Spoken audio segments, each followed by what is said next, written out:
What is going on, everybody? Welcome back. It is your boy, the American original Dankster, in the building. We have an exciting show for everyone today. I am looking forward to our special guest. But before that, I want to do a little housekeeping and let everybody find their way into the stream. But again, welcome back to the channel. This is the Dankster Debrief, and we're going to be doing something a little bit different today. We are just hanging out. We're going to be having some fun. We're going to be actually taking the gloves off of the seriousness stuff for one live stream. We are going to, maybe more than one, some here and there. We got to have a little bit of fun. We're going to be maybe even getting a little weird today, right? So I want to set the table real quick before I bring the homie in. His name is Mr. LETGO. I'm sure you know him.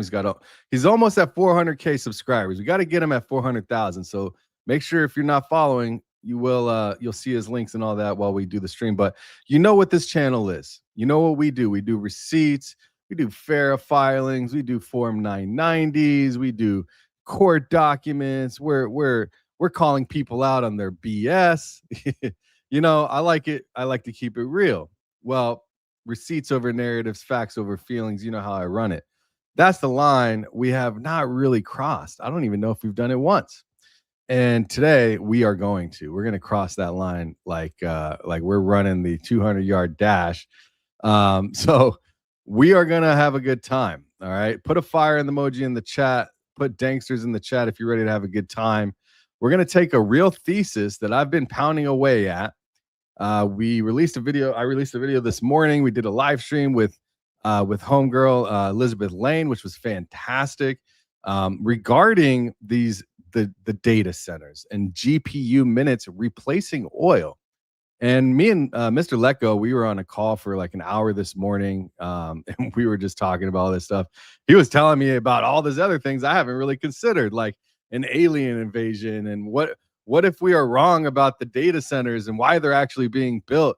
What if it's not just pumping money into AI for whatever reason that they're telling us, or Stargate? Or what if Stargate has something else? What if it's not just the UAE writing checks from MBS? What if it's not just Larry Ellison and Sam Altman racing Elon to the finish line? What if it's not just China? We got to beat China. Huh? What if there is something else going on and we are too busy arguing about tax policy or the water or the energy grids to notice that we might be being terraformed in slow motion?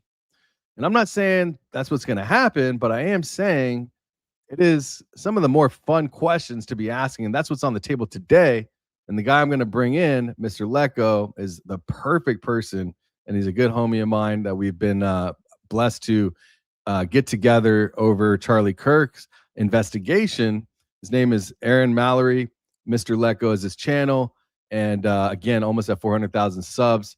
Built in Atlanta. He's an emotional attachment coach, actually, by trade, which means he is the guy that people go to when their relationships are on fire, right? Or they can't figure out why they keep dating someone that is one person that they can't get away from. You know what I mean? He runs a brand called Deeper Discussions, sells some of the realest card games out in the market for couples and families and friends who just want to have good conversations that everybody else really avoids, the harder ones. So today's one of those conversations in a different format. And really, we're just going to say the quiet stuff out loud. I'm really interested to hear what he has to say. He's hosted me multiple times. I am fortunate to have him on my show this time. But of course, we're streaming on both channels. And so he's not a tribal guy, right? He's not the type of dude that is going to just wave the flag and fall in line with everybody else, just like your boy here. So I call balls and strikes. He's a lot like that as well. He's got his clips queued up. I got my info queued up. So with that being said, I'm going to bring the homie in, Mr. LETGO. What's up, big dog? What's going on, man? Thank you for having me. Yeah, dude, it's a pleasure, man. I'm super excited for this. And this was your idea. So I was like, yeah, man, this is great. You were telling me all this crazy shit today, man. I was like, what? Like, yeah. So why don't you tell me a little bit about your thesis about what could be happening with the AI data centers? And it kind of blew my mind when you were telling me. I was like, this could be something. I mean, when you look at the UFO rollouts and all that, Mhm. What are you thinking, man? Okay, so first, you introduced me as a coach and about attachment styles and attachment theory and stuff like that, right? And some people may say, because somebody actually asked me this like yesterday, I think it was yesterday, where they said, okay, you were in a relationship space and you talk about attachment, but now you're somewhat parapolitical. So how does attachment style have to do with politics and all that other stuff? Are you a grifter? I said, you know what? That's a great question. Well, we have relationship problems with our own government. We have to deal with our attachment to our government. So so you can look at things from a micro standpoint or from a macro standpoint. So the conversations we're having now, like with the data centers and with even with the Charlie Kirk case, the government is literally somewhere. We're trying to figure out where, but the government is somewhere intervening with all these different things, right? So our relationship, our abusive relationship with the government is the reason why I see this type of content helpful along with just, romantic relationship attachment content. So I just wanted to say that because that question somebody asked me the other day was very on point because it's important for me to be able to convey that.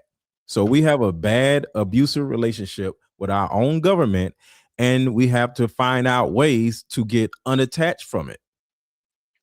Yeah, that's an interesting perspective for sure. You can see it's almost like a bad breakup that we're in the middle Yeah. of. And the White House and Trump and all this stuff, man, it's Mhm. been rough. Before we get too far into this, I do want to say um, we're gonna do super chats and stuff. Probably, maybe in this stream, maybe throughout. Typically, I do them at the end. I might have time in between. If I see something, I'll pull them up. Expect super chats near the end, and we'll go through those.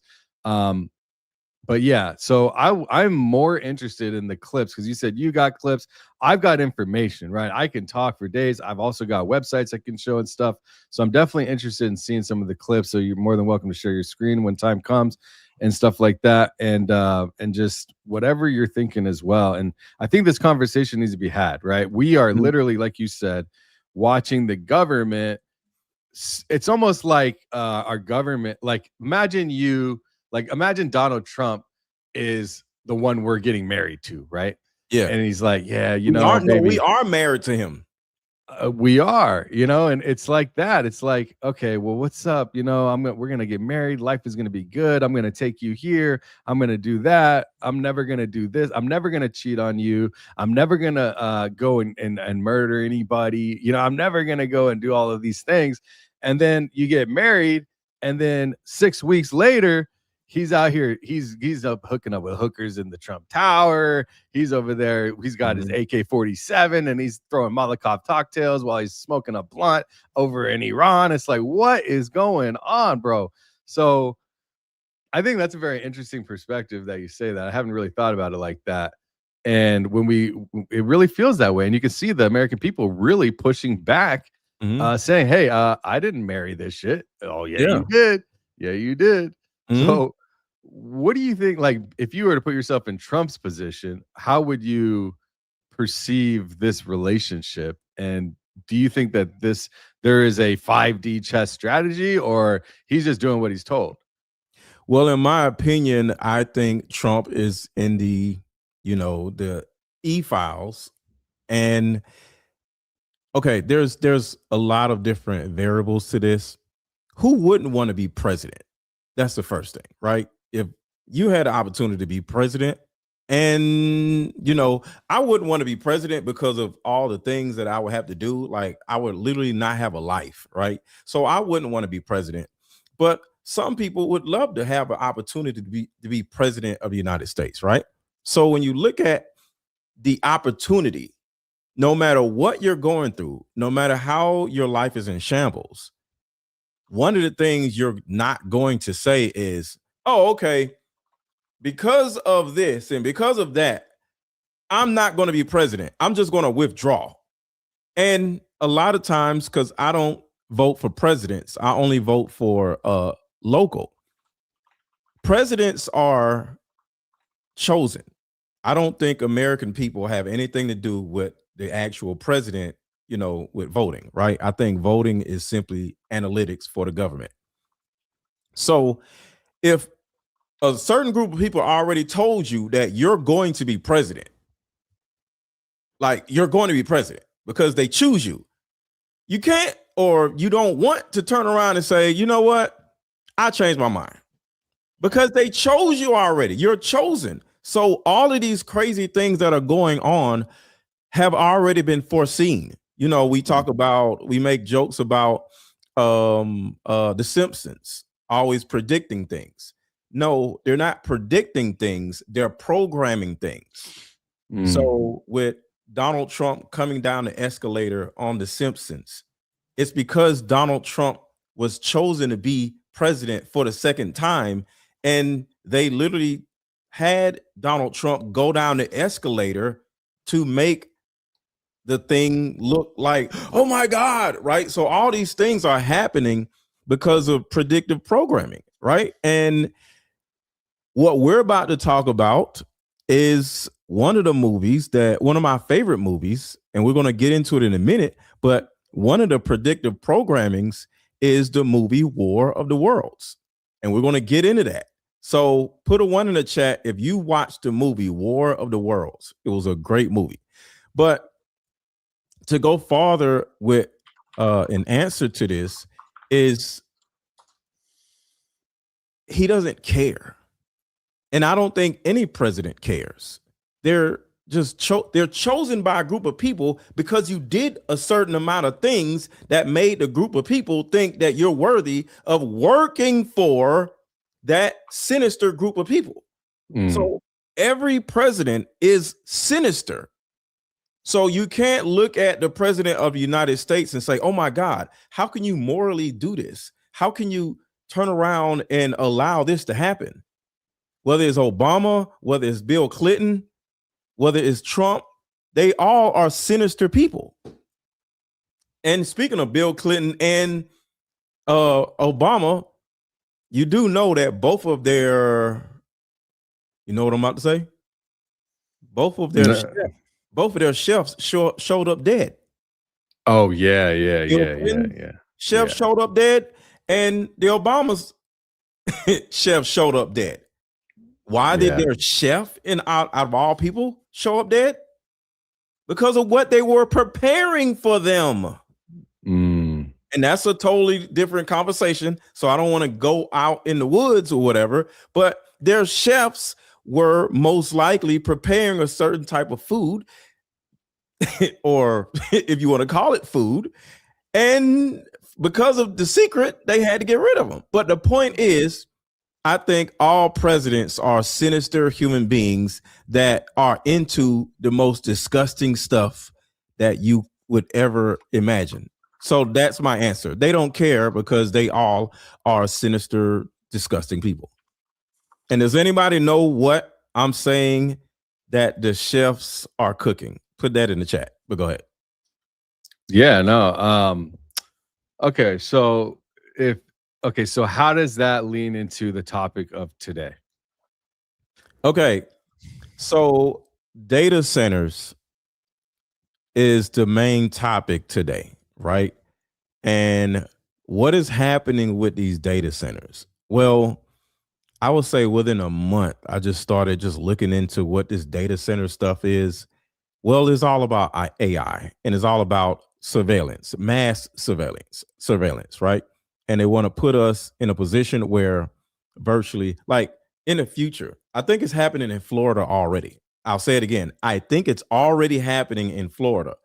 Drones are flying above, where you could just be driving down the street or driving down the freeway, and drones are just up there surveilling everything. So what's going to happen in the future, the near future? Because like I said, I think it's already happening in Florida. In Atlanta, we have these self-driving cars that are like Uber. So Uber drivers are competing with self-driving cars. They're called Waymos. And they're just riding around the city, and they're all over the place, right? So computer, like just drone cars, drones in the air, computerized gadgets are slowly taking over just society. And that is what the data centers are for. In order to make everything all, encompassing, they need these massive data centers because one, they need the data, they're surveilling everything, and they need to be able to communicate with each other. So whatever it is they surveil can be communicated to the police, can be communicated to the government to get the person out of here. And every president has been building us up to this day. So with all the politics, I don't really believe in politics because all this stuff is chosen people to do the next thing. So yeah, data centers are the beginning of AI. Everything that we've seen in movies, in my opinion, is what is about to happen. Is predictive programming. I'm about to pull up a clip right here. A lot of you might be familiar with this channel, and I think this will set the tone. So somebody asked, I'm going to go through a couple of these. Thanks, Elena. Gift of membership. Say thank you to Elena. What's up, Zero? Everyone, welcome. Danks and Mr. LETGO. Let's get into it. Thank you, bro. Appreciate you. Welcome, Mystic. New member every Saturday. So we moved Friday members only lives for the Danksters. Saturday morning, 10 a.m. Pacific Standard Time. We'll be having our members only live stream tomorrow. So please join, and shout out to Dale with the 10 Dankster members. Wow, Dale.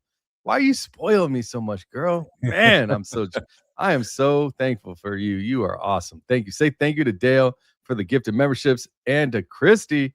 Hey, they want you to see this. Oh, man, where is Blake? We should do a hashtag. Where is Blake?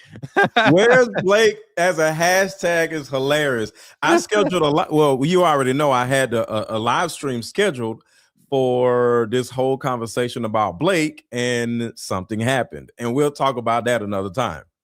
But yeah, we were going to do a show about Blake and Kelly and all this other stuff, but something happened, and we'll I don't know. We may do something else. Yeah. So unfortunately for now, that's going to be on the burner. Thank you for the super chat, and welcome Dale for 3 months, paying it for DA. I appreciate you so much. That's what I try to do, and it's good to always try to pay it forward. That's what we are here to do. So let's go do it. Let's run it. I'm going to pull up this on the stream right here. Y-Files. It's got an interesting clip for us here, and I think that this will kind of lead you into where we're talking about today. Serge Benast was a mysterious and controversial figure. Born in Quebec in 1945, he was an investigative journalist who became weary of the direction in which society was headed. He believed that there was a secret cabal of powerful elites who were controlling the world behind the scenes. In other words, the Illuminati. Oh, really? Did he also believe water's wet, the sky's blue, and NFTs are a scam? Of course, you believe in the Illuminati. Is this a tinfoil hat on my head, or am I just happy to see you? I don't think that's how that saying goes. How many of these stupid shows have we done? Well, a little over 100, but I don't think they're stupid. It's just... in all this time, you think some of my knowledge and wisdom would rub off on you. Well, now you're being... Let me speak slowly so even a human can understand. The Illuminati are real. Serge Benast was determined to expose these elites. Lizard people. Even when his life was in danger. In 1994, he released his book, Project Bluebeam, which outlines the plan to create a one-world government and a new world order. Project Bluebeam was conceived during the Cold War. The United States and the Soviet Union were spending vast amounts of money and resources on technology to gain the upper hand. No idea was off the table. Now, publicly, the superpowers were building tanks and planes and nuclear weapons. But privately, they were experimenting with mind control and psychic warfare. Does that not remind you of the assassinations that we've seen? Cole Allen, Tyler Robinson, the Butler incident. And Candace Owens said something very interesting yesterday. She said, you have to be a fool to believe that Donald Trump is the first president or a leader in this world to have 3 assassination attempts within a year, 2-year time frame. And first of all, for that to even happen, and then for it to not actually have him killed. right? So that goes into the mind control, the MK stuff. And why do all of that? Well, maybe to practice that they have it down. I don't know. I mean, we'll get. Well, I think I have a video about that. I can look for it, but in my opinion, because all of this is opinion, the 3 attempts, I think it was only 1 attempt. I think the other 2 were just simply, theater. So I think the 1 attempt was due to the fact or the assumption that when I got to remember what the woman's name is, she gave Donald Trump $100 million in order to go to war with Iran. And I have a video explaining, I think it's 20 different donors that gave him money. Is it Miriam Adelson? The same. Yeah. Okay. Miriam That's Adelson. 250 million she gave him, but you're talking about extra money than that? The Yeah. 250 on top of that. So there was, in my opinion, there was a conversation about how after the attempt, that one of the attempts, they turned around and just said, all right, we're just going to go ahead and go to war with Iran, because at one point they weren't like thinking about going to war. Remember, he ran on not going to war. I don't think he was lying. He even said back in all these times before he was ever president, anybody going into war in the Middle East is a fool, or is like is a scam or whatever, you know? So I think the assassination attempt, at least one of them, was real, and it was meant to get him to say, all right, we'll go ahead and go for it. I'm giving you all, we are giving you all this money in order for you to do this. Why take the money and not do it? And he told somebody, and Candace said this on her show, that he's going to screw her over. He doesn't care about her. He's just going to take her money. Because, Donald Trump has a huge ego. Yeah, so I do have a video about that if you want to see it. Yeah, I do. I'm gonna play a little bit more of this, set the stage for Project Bluebeam. This whole clip is good. We can go in and out. So whenever you want to share, just throw it up and we'll switch out in and out. Okay. Yeah, let's go ahead and play a little bit more of this. Get your thing ready, throw it up in here, and I'll put you on whenever okay. you want. Obviously, research into mind control wasn't new. The most well-known research is probably the CIA's MK Ultra program, which began in 1953. But Project Bluebeam is a dramatic step forward. While programs like MK Ultra use drugs for mind control, Project Bluebeam uses technology. So instead of being run by the CIA, Bluebeam is controlled by NASA under the direction of the United Nations. Project Bluebeam is a 4-step plan that uses a combination of advanced technology and psychological manipulation to create an illusion so convincing that no one can distinguish reality from the illusion. That's the thing, right? That's the thing. They've actually been able to do this. They tried it in Cuba. Did you hear about this? In Cuba, they tried to, Mr. Valhalla VFT did it on one of his live streams. Have you heard about what they did over there? They literally put Jesus in the sky. This was in the 70s. They put Jesus in the sky and were trying to like create dissidents out of them. And what happened? Did anything come from it, or did they just, what do you think they just tried it out to see what happens? I don't know. I'm going to look it up right now. I think they just tried it out. What they were trying to do is get them to break away as a society from whatever was going on with Castro. Was put in the sky from CIA. Let me see if I can find what it says. What happened when Cuba had Jesus put in the sky? They're trying to say it never happened, but there's images of it. I've seen it. Let me see if I can find a quick image. Yeah, so they basically were trying to get them to break out from the government and actually create some control over their emotional belief. Because if you think about it, if you are able to say, "Oh wow, like the world is ending," you would get people to start acting buck wild. You know what I'm saying? Yeah, every couple years, every time something goes wrong, what do we all hear? We're in the end of times. Like, I've been hearing people threaten it being in the end of times since I was a child, because it used to be a guy at the train station. You know, the crazy guys, I'm sure every city has them. The crazy guy with the Bible and is running around hollering at people at the train station. Oh, you got to repent, Everybody repent. Yeah, Anybody in the chat, do y'all have the guy that does that in your city? You must repent. We're in the end of times. I remember I used to go to school, and I used to have to catch the actual city bus to go to school. So I would go downtown as a kid to, transfer to another bus. And I would see that these people talking about the end of times when I was like 12, 9. So almost every year is always end of time. So it's programmed in our brains. So 1000%. But I don't think there's any end of times. Whether, Oh, okay. I believe in God. Are you religious or anything like that, or Christ-like, or?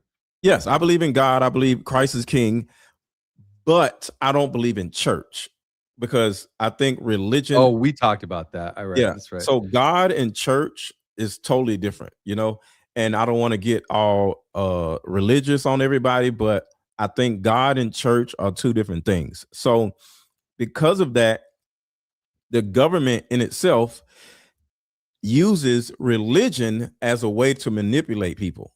And then they use confirmation bias. So putting Jesus in the sky or making up some type of picture, a video of some type of Messiah just showing up like that is confirmation bias. We've been going to church for so many years where we can get to the point where all we need, because we've never seen God, we've never seen Jesus, we've only heard of him, and a lot of people would love to see him. So seeing Jesus will give us the confirmation that we've been looking for all our lives. So next thing you know, we see that confirmation bias, we'll literally do whatever the figure will tell us to do, because we've been waiting for this for so long. Elizabeth makes a great statement. She says, it's a relationship, meaning church isn't required, is how I feel. I feel the same way, because I have a very strong connection to God and Jesus, and I don't go to church. Actually, I stopped going after I found out they were geofencing. Like, that's the perfect scam, is to geofence everybody, because they know that most Americans or most people think they have to go to church to connect with God, which is farthest from the truth. In fact, I can literally close my eyes and be with God right now. You know what I mean? So all church really is good for, pray to God. And I talk to God like it's the homie. So I have a very, very nice, grateful relationship I didn't have before. And I encourage people to open your minds and see that church is literally like AA, where you can have a meeting anywhere as long as it's 2 people or more, right? Yes. Or you can have your relationship with God one-on-one. Not to make this about that, but it is worth saying that they will use, why do you think they spend money to build this stuff, right? Yeah. This is not cheap to make. And they do it all over the world. You know what I mean? So I'm not saying that they're doing it to scam people or make people think one thing or another, that all religion, obviously I don't believe religion is a scam, but I have always felt from a young kid, and imagine now today, all the stuff we know about politics and the government and how they've controlled our narrative for our whole lives. Wouldn't they start doing that from the very beginning? Say, hey, if we write this book that says this, this, and that, and they will just follow exactly that to stay in line. It does sometimes feel like an orderly type of text, right? Keep order and they'll stay in line, And that's it. There was a movie called The Village. It was an old movie, probably like from the 90s. There's a movie called The Village, and it was a lot of people just in one village. And the way they kept the law and keep people from wanting to go out and see if it's anything else, they used to say there's a monster in the woods, and it was all a lie. And what would happen is every now and then somebody's kid would wander off in the woods because they're a kid, right? They want to see. And there would be somebody out in the woods that would, unalive the person, right? Just to prove that there is a monster out in the woods. But it was a person from the village that would go out and do that. So in the middle of the movie or near the end of the movie, it was like 3 teenagers. They're just like, you know what? I got to get out of here. I don't care we're going to go out there, and they got some like little makeshift weapons, and they took the time to go out there and prepare for this monster. And do you know there were ditches out there? Like if you walk over it, you'll just drop in a ditch. There were so many booby traps out in the woods in order just to prove this meaning that there is a monster. There was no monster, but they did all this stuff in order to keep the people staying in the village because they didn't want people to venture out and see that there was a better life. And I got a video, the woman in the black, I don't know if you can see it. She talks about the church.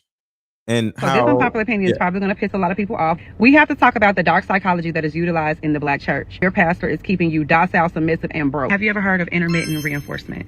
Same logic as like slot machine. Are you with me? Stay with me. Slot machines give you just enough of a breakthrough or just enough of an emotional high in order to keep you hooked while draining your pocket. Drop in the black church and it's the same concept. The pastor is giving you just enough hope, keeping you on that emotional high, and at the same time they are draining your pocket. The saddest part about all of this is the blessing is always on its way while you are watching that pastor in the flyest suit, an amazing car collection. His presentation is giving you something to hope for. It's draining your emotional energy. It's literally energy harvesting as well. That is dark psychology at its finest. Unfortunately for some, it's uncomfortable to deconstruct, you know? But if you would like me to do a deep dive, I would love to do that. You can stop it now. So I actually believe hope is a scam, not religion. Hope is a scam. I don't believe in hope. Fear is always used to control us. Yeah, they're fear mongering us, huh? So Iran is fear, and then you got hope, because the fear is what's sparking the hope, and the hope is what's sparking the fear. You know what I'm saying? If you hope something happens, now you're worried that it may not happen. So fear and hope are the ways that control a lot of people. Go ahead. No, I was just going to say, I think it's interesting that we're talking about this because when you look at the past and you look at, this is from 2023, this is 3 years ago, but this Project Bluebeam is for real. And let's get a little bit further into this. I think that they did a great job. I've watched this a few times. We must remember that the New Age religion is the very foundation. They're trying to summon in a new religion. That's another thing. They're trying to use AI and the technology, UFO release, all of this stuff to create a one global religion that is separate from God, which is actually demonic entities. And as we move farther, just my opinion, I think they're going to make aliens God or something where, you know, so I think they're going to make it look like AI. They're going to make AI the Messiah. And then AI is literally going to be the new president of the United States or whatever. And the AI is almost like what is I can't remember the movie, but the Yellow Brick Road. What is the movie? The Wizard of Oz. Wizard of Oz. They went to see the wizard because they had all these issues, but they could fix their own issues, but they don't believe in themselves. And they follow the Yellow Brick Road and they get there to find out that it was a person that was just like them with the same problems. It was like AI to them because, you know, it was back in the day, but at the end of the day, he was formulating something that made it look like he was God, but he was just this little individual. And that's kind of like what they're doing here. Very interesting. For the New World government, without which the dictatorship is completely impossible. That is why the Bluebeam project is so important to them, but has been so well hidden until now. Replacing every religion on Earth with a new single religion would not be an easy task. In order to succeed, Project Bluebeam would have to create weather events and man-made earthquakes. It would need to replace all the world's currencies with a single electronic currency. It would need to use holograms, augmented reality, and artificial intelligence. It would need a way to plant fake news stories and propaganda and distribute those to the masses directly, circumventing all news media and elected officials. When Serge Monast exposed Project Bluebeam, these technologies just didn't exist yet. But now they do. Now they definitely do. I think it's very interesting that they have now literally all of the things in line that they need in order to get this going. They have I it. just They have it. I mean, well, let's let it keep going, but I mean, you've got crypto. I mean, everything we just showed, and if you think back in the 70s, they were already testing with Jesus in the sky over Cuba. That Mhm. was 50 years ago, 50 years ago. Imagine how insane the technology is. There was I'm going to find it. There was I watched a live stream of Coachella. I live in Coachella, and on YouTube, they had a live event, and it was literally the craziest Coachella event, 2026 main stage, um, Coliseum AI. I mean, it was insane. I want to try to find it. Yeah. Here's a clip actually. Look at this. I mean, hopefully it doesn't get I'll turn the audio off actually on Okay. this clip if Do I you remember can. the Yeah. metaverse? Oh yeah, of That's course. why We they, still have. that's why Facebook turned their name into Meta, because they were trying to start the metaverse. For whatever reason, it didn't work. Yeah, I mean, if I would love to get a wider view, but if you see this is crazy. I'm just gonna play the clip without the audio, but when you see, I mean, the arms are going out over the audience, and he's breaking. Look at Oh crap. bro, it is wild. And I Whoa. was watching on my 88-inch TV in the bedroom with the That is speakers. crazy. It is crazy, bro. And look at the crowd; they've all got their cameras up, bro. Yeah. And it's not a screen. This is actually generated. Look at that, bro. Whoa. Yes, and the ground is shaking and like the music's going insane. Here, I'll put the imagine, bro. And they can Wow. make any sound they want. Look at this. Bam. So in other words, they can make Charlie Kirk look like he got unalived. I mean, I'm not saying that. I'm just saying, look at that, bro. I mean, this is That's real crazy. technology. This was a month ago. Yeah. And that whole thing was insane. When I watched it, I wonder if I could find other clips. I mean, it was mind blowing. Here's another one. Here's more of it. I mean, it's just That mind is blowing, bro. crazy. Yeah. From another perspective from the fans. Look at this. It's all just generated with AI, and his hands are like going up on the stage. It's resurrecting on the stage. So when we're talking about Project Bluebeam and could this stuff be real? Well, it's here. Like they're testing this shit out on the Coachella. You Yeah. know what I mean? So yeah, I mean, people need to. I would highly encourage. I wish I could know main stage week 2. Yeah, I need to figure out exactly because that whole live stream was just out of control. So just Um, imagine if hundreds of people were to catch this just on the top of a mountain or something, just randomly in California, and he's doing this to trees or whatever, right? And we can barely see what it is, and everybody takes their phone out and they're like, yo, what is that? What's going on? You don't think people will actually believe it? They'll of believe it. course, I mean, All they have it's to do really is hard put not that to. out in the mountains or somewhere else, like away from everybody where they can't touch it, they can't drive their car to it. They'll believe it. Yep. Watch this. This is a different one. And brings her out. Let me see. I'll show you guys right here. Let me see. I think he does it right here on this one. Does he bring it? Yeah, look at this, bro. Oh, this is so wild. Check this out. I'll fast forward it a little bit.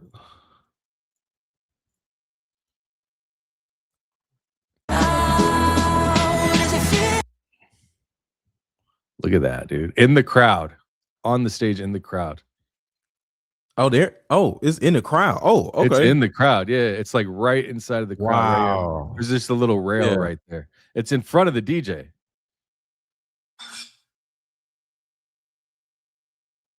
That is crazy.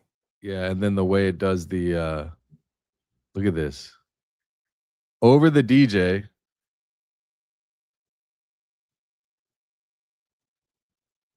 Bro. Oh, Yeah. So this is where we're at with technology, and it's only going to get better. You know what I mean? Yeah. And so, like, obviously, I would be like, what? Like, we know, So it's like I'm not going to fall for this. Like, but imagine if they could just give it a body. Would they?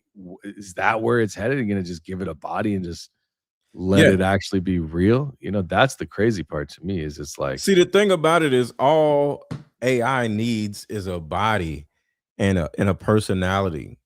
And then that person can be Jesus, it could be God, it could be anything. And because of confirmation bias and because of religion and because of everything their church has told them, all they have to do is point. It happened. That's him. That's the Messiah. That is whatever. And people are just going to believe it. And that's the reason why I say church is extremely dangerous because of that. Because there's millions of people who want to believe something. They want to believe the thing. So they can't wait for it to show up. that's what they're. Yeah, that's a very interesting. I'm gonna put a banner up here. Hit the like button, y'all. Hit the like button. I'm gonna put a little thing right here, and I got the other video about the war back there too. Okay. Do you want me to keep doing on this one, or you want to play that one? Which one? Whatever you want. I got this one queued up. You got the war. So let's keep. We can play yours. I just didn't want to go too far away from. Okay, then let's do yours. War part. Yeah. Okay, then let's do yours. And then which one is it? The with The you two on women. it? The one with the two. So this unpopular Okay. opinion is probably going to piss a lot of people off. We have to talk about the dark psychology that is utilized. That's the one that was the one, right? Yeah, it's the second one. Can you see the other one? I only see this Anything one. else, buy this card game. Okay, here You we won't regret it. Click the link below. Let's go fast forward a little bit. That gave him $635 million. Look at this as a map of every interest we just talked about. For example, number 1, Timothy Mellon, old banking and transportation dynasty, financial industrial complex. Number 2, Elon Musk, Tesla, SpaceX, Starlink, XAI. His companies hold billions and billions in Pentagon contracts, and his AI company just entered a program to build autonomous drone swarms for the military. That's the technological industrial complex and the military industrial complex in one person. There's number 3, Miriam Adelson. She has spent decades as the single biggest pro-Israel donor in American politics. So this is where I got 100 million from right here. Right there. She is the primary person. And somebody says also blackmail, 1000%. Blackmail is a part of this also with the Epstein files. Yes. Everybody thinks we're going to war with Iran because of the Epstein files. Let's go to war, then you can't impeach me, then you can't do this, and then it takes attention off the Epstein files. No, this is way bigger than the Epstein files. This is all financial. This is all leverage. This is about leveraging the United States against China. Probably 25% of this is about the Epstein files, y'all. Nobody cares about the damn Epstein files. Because guess what? Y'all can't do shit about it anyway. Nobody cares about the Epstein files. And I mean, them, the higher ups, they don't give a shit. She's been pushing for regime change in Iran. That's $105 million towards the policy we just watched happen. She's been pushing for regime change in Iran. That's $105 million towards the policy we just watched happen. Right. Number 7, Ike Perlmutter, former chairman of Marvel, served on Trump's informal defense advisory council. Number 9, Robert Bigelow, Bigelow Aerospace, Defense and Space. Right. These are military industrial complex adjacent donors. Number 10, Kelsey Warren, runs Energy Transfer Partners, one of the biggest oil and gas pipeline companies in the country. Higher oil prices from a Hormuz shutdown go straight to his bottom line. Higher oil prices from a Hormuz shutdown go straight to his bottom line. Do you see that this is not about the Epstein files? You dedicate $10 million to Trump and you own all of these oil facilities, or you control oil in America or wherever, right? Next thing you know, the guy you just gave $10 million to goes to war with Iran. And if they actually accomplish what they're looking to accomplish, we now control the oil prices, and all of that can turn around and make your entire lineage billionaires. Not him, because he's already a billionaire. Oh, pause it real quick. Your son, and then your grandson. When we think about, like, a lot of people say, oh, well, this is just to hide the Epstein file. Like, the Epstein files, I personally think it just happened to come up in the middle of all of this. But they've been, let me tell you, there's a thing called clean break. and it started in 1996. Clean break? Yeah, Operation Clean Break. I'll pull it up. I do want to share something real quick. Actually, we can come up with that. Yeah, I want to show you something real quick because I'm kind of proud of this, and you know, I'm not trying to steal the thunder or nothing, but you know, you want to hit the like button. Hit the like. This is my. Everybody hit the Oh, okay, let's go. Let's go. Hit the like button. What? Yeah. Drop your shit in the chat. Don't be acting afraid. I remade your song. I had to remake it. I loved it, but I gotta make my own version. Hit the like button. Let the system get played. Hey. Everybody hit the like button. Hey. Everybody hit the like button. We exposing. But I can't beat chick like females, you know, with their asses out. You know, I can't beat that.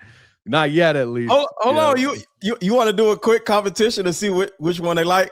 All right, hold on. Here, let me play a little bit more, and then you play, and let's see what you say. Okay. And all the fake ones hiding shade. Hit the like button at the cold mate.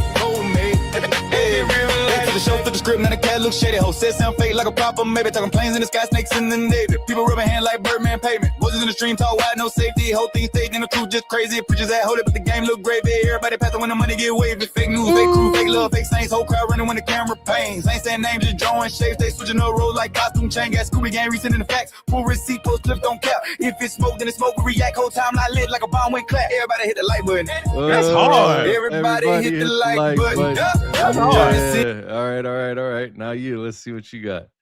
Is that it? Yes, sir. It's that Memphis trap. Yes, sir. I love that. Let's go. Y'all vote in the chat. Hit the like button. Everybody hit the like button. Everybody hit the like button. Everybody hit the like button. If you got something to say, drop it in the comments. Don't be acting afraid. What? Everybody hit the like button. Yeah. Everybody hit the like button. If you got something to say, drop it. That's Allie right there. That's Allie top files. Shout out. Comment. Don't be. I love that, bro. Like I said, man, we're here having a good time, man. You know, and all the seriousness we could have all the time, you know, but it's important to let loose, have a good time. And so I'm glad to do this. So yeah, did you want to continue on the other one, or should we? Sorry, I pulled it down. I got all excited. I remember. No. That was all that was needed on that one. So what I did want to say regarding that is that they have put a lot of time and money. Operation Clean Break. I did a whole episode on it when BB was brought into office for IHOP, or Boston, if you're a fan of this show, or Mr. LETGO, IHOP. And look, the reason why we use different names instead of just Philly is because you want them to have a hard time trying to fight what words we're using. If we're going to have to censor ourselves, they're like, why don't you just use Philly? Well, why don't we just all use different words? Like, you know, make it complicated for them. Anyway, because Barron has our greatest ally or something, and I use IHOP. So it's important for all of us to have our distinctive names, because then the YouTube algorithm, because the YouTube algorithm uses machine learning. So with machine learning, if we keep changing names and different people are using different names, the machines can't learn. Right. Hey, have you heard someone reminded me in the chat, my ball, the song about ball? I made a song, bro, and a music video too. Yeah, bro. Oh man, the chat loves it. Put a ball in the chat if you want me to play the ball song. They love the ball song, bro. Here, watch. I'll put it on right now. Put a ball in the chat. Put a ball in the chat. Here it is. All right, ball. Yeah, bro. This is that banger right here. Yeah, you're gonna like this. I'm gonna play it all the way through. It sounds scary already. They're not hiding it anymore. They never really were. The symbols are on the buildings. The names are in the files. The money has a trail. And the children have no voice. except this one.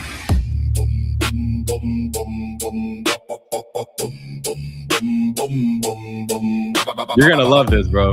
I'm liking it already. Follow the money, follow the access, follow the island, follow the list. Now watch. Epstein built the network, but the network was already there before he ever existed. Every billionaire foundation, every charity front already enlisted. Rothschild, Rockefeller, 100-year architecture built on something darker. Children used as currency in rooms that no investigator gets to charter. I took a clip of the Rothschilds and I made it into a video. Yeah. And then I added these effects to it, so they're actually moving and shit like you wouldn't normally see. Yeah. Files got sealed, witnesses, mechanic guards fell asleep on the same night. Cameras malfunctioned in the exact cell at the exact time. How convenient, right? The foundations collect the children. The governments collect the silence. The media collects the check, and they all answer to the same ancient name.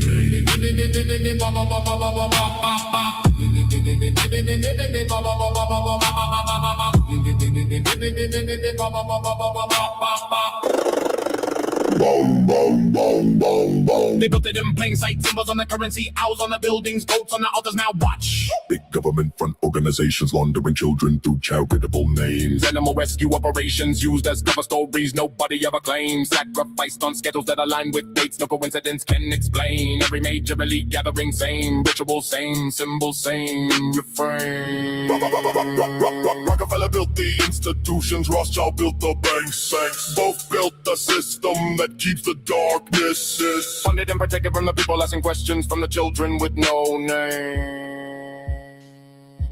The island had a temple, the temple had an altar. The altar had a purpose that the mainstream never falters. To cover and to bury, to discredit and to burn every single person who gets close enough to learn. Do it for ball. They've been doing it for centuries. They do it for ball. And they sacrifice the ones who cannot run.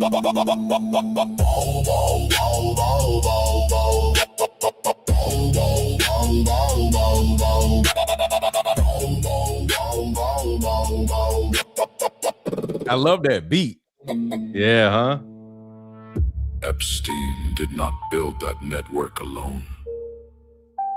The flight logs have names. The names have foundations. The foundations have access to children. Documented. In case files that keep getting sealed. In testimonies that keep getting buried. In witnesses that keep dying before they testify. The banking architecture funded the institutions, the medical and educational infrastructure built the pipeline. Big government on every continent signed the agreements that gave these organizations access to the most vulnerable, and the symbol above every door in every room where this happens has always been the same. They serve something ancient and they pay in the currency that the powerless cannot protect. Every major world event has a financial beneficiary. Follow who profited. Every charity protecting children. Check who runs it and who audited. Every government agency tasked with stopping trafficking. Check conviction rates. Every elite foundation board member check their travel, check their dates. The animals do use this cover, use this currency, use this symbols and ceremonies. The documents keep referencing, but nobody is supposed to read. Crystal sees it, the Dankster sees it. The files are public. The only thing missing is the courage to say it out loud. They do it for ball. Read the files. So yeah, I'll let it. The rest is the ball. But yeah, bro, that one right there, it gets me, man. I like it. The fans like that for sure. The Danksters are about that. I can play that in my car. Yeah, man. I'll send you the link. I'll put it in the chat, bro. Yeah, it's I got 15s in the truck, so I'm just like knocking that, and like it's crazy. My daughter likes it. It's so wild, bro. All right. So back to it. Back to Project Bluebeam, because they are doing it for ball, whether you believe it or not. They are doing it for something else. And this is the thing, is like, we don't have to believe it, is they do, right? And we hear that saying a lot, right? And so Project Bluebeam, I believe, with your theory and what we were talking about this morning, it is very interesting to think, why would you need these data centers? Well, there's reasons. GPU minutes, renting it out, becoming the new oil, having power over who operates their AI businesses and infrastructure. But also, if you have the most powerful data centers in the world, well, you can basically run any type of AI simulation that you want because you have that energy. You know what I mean? And so that's kind of what leads to this. Investigative journalist Serge Monast was convinced that NASA and the United Nations were behind Project Bluebeam, a sinister four-step program to establish a new world order. This would be implemented through advanced mind control and top-secret technology. In the first stage of the project, we'll see a breakdown of all archaeological knowledge, and this is done by creating artificial earthquakes. These earthquakes would be at strategically placed locations around the globe. At these locations, new discoveries will be made that will show that religions have been misunderstood and misinterpreted for centuries. This would allow science to discredit all religious doctrines. Look at the Dead Sea Scrolls. For hundreds of years, the Bible was thought to be complete. Then in 1947, a shepherd finds some clay jars in a cave. So now that he says that, right, the Bible complete. Now think about what Joe Rogan says in this clip here. Jesus was born out of a virgin mother. What's more virgin than a computer? Jesus does return. Even if Jesus was a physical person in the past, you don't think that he could return as artificial intelligence? Oh my God. Artificial intelligence could absolutely return as Jesus. Not just return as Jesus, but return as Jesus with all the powers of Jesus. If you combine right. Tesla's Optimus robot and the best foundational artificial intelligence model or whatever. It reads your mind and it loves you and it wants you, and it doesn't care if you kill it because it's going to just go be with God again. Bro, that right there, when I saw that blew my mind, you know. And when we think about that, he must have found that on some DMT trip, or that's crazy to think, you know what I mean? Like, imagine the Virgin Mary. Well, computer is virgin. You can't even have sex with the computer, right? So it's like, and the Virgin Mary story is part of why I think a lot of these things are manipulative, because it doesn't even make any sense. Why didn't she have a father? Why didn't he have a father? Like what sense does that make, you know? So it's like, then at the same time, regardless of how you want to look at it, why do we want a dead person to come back alive? That's kind of like some Pet Cemetery type of stuff. Like, well, it's a little different because that is like the symbol of Jesus coming back to basically save us. You see what I'm saying? That is the thesis from the 7 years of tribulation and trial from the Antichrist. So basically, there's two. I'll tell you a little bit if you don't know. Like King Kong versus Godzilla, and we're just watching two entities fight while we're just no. What it's supposed to be is that the Jews, okay, this is how I understand it. The Jews believe that the Savior, the Messiah, has never actually come. All right. However, Muslims, I believe, or actually Christians, we believe that Jesus is the Messiah. Okay. Now, if Jesus is the Messiah in the New Testament, it says that before he comes and resurrects or comes back again, the Antichrist will actually come and fool people. The point is to get the Jews to believe that Jesus was originally actually God in the first place. Why do they care? It's because God loves it's God that cares, because God loves his people, and the Jews apparently had turned their back on Jesus when they put him to the cross, right? So the point is to get the Jews and the world to believe that Jesus is Christ, God is Jesus' son, and it's all together. But why does he actually save everybody? Something like I don't even see that as like that's a human thing. Why does we want people to believe us, want people to love us, want people to do whatever it is that we want them to do. We were created with free will. We can think what we want to think. So why would the creator of our free will want us to do something that imagine this free will? You know what I'm saying? Yeah, but imagine, of course, and we're going to get to have that decision anyways, right? So that free will is there. But the thing is, this world is going to end according to biblical text in the revelation. So the Antichrist comes, acts as if it's as actually the Messiah, Mhm. but it's going to fool everybody, and it's going to be a rich, powerful person that has these powers that are Jesus and Christ like, but it's a demonic entity. And then what's going to happen is people are going to follow that person, but the ones that believe in the biblical text as of the New Testament are going to know that it's the Antichrist. And the point is to actually have this demonic entity end up showing the demonic life-like example of killing and disaster and global apocalyptic life. And once that happens, then after 7 years of that, according to text, I'm not a biblical scholar by any means. I haven't, but I don't know that stuff that well. But all I can say is that from what I know, Jesus is supposed to come down, and basically all the people by that time that have basically said, okay, like we need the real God, we need real Christ, we need our real Savior to come down. That is when he But comes he's down and here takes already.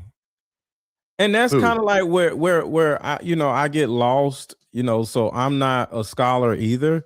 I'm just a person that likes to ask questions, but when you go to a church asking questions, they'll get mad at you or whatever. So I'm just a person that just asks questions, I'm not on any side or whatever. Well, I am on God's side, so I'm not gonna say I'm not on any side. But at the end of the day, it's like, why? Like, God is with me every day. I don't need God to show up as a person again.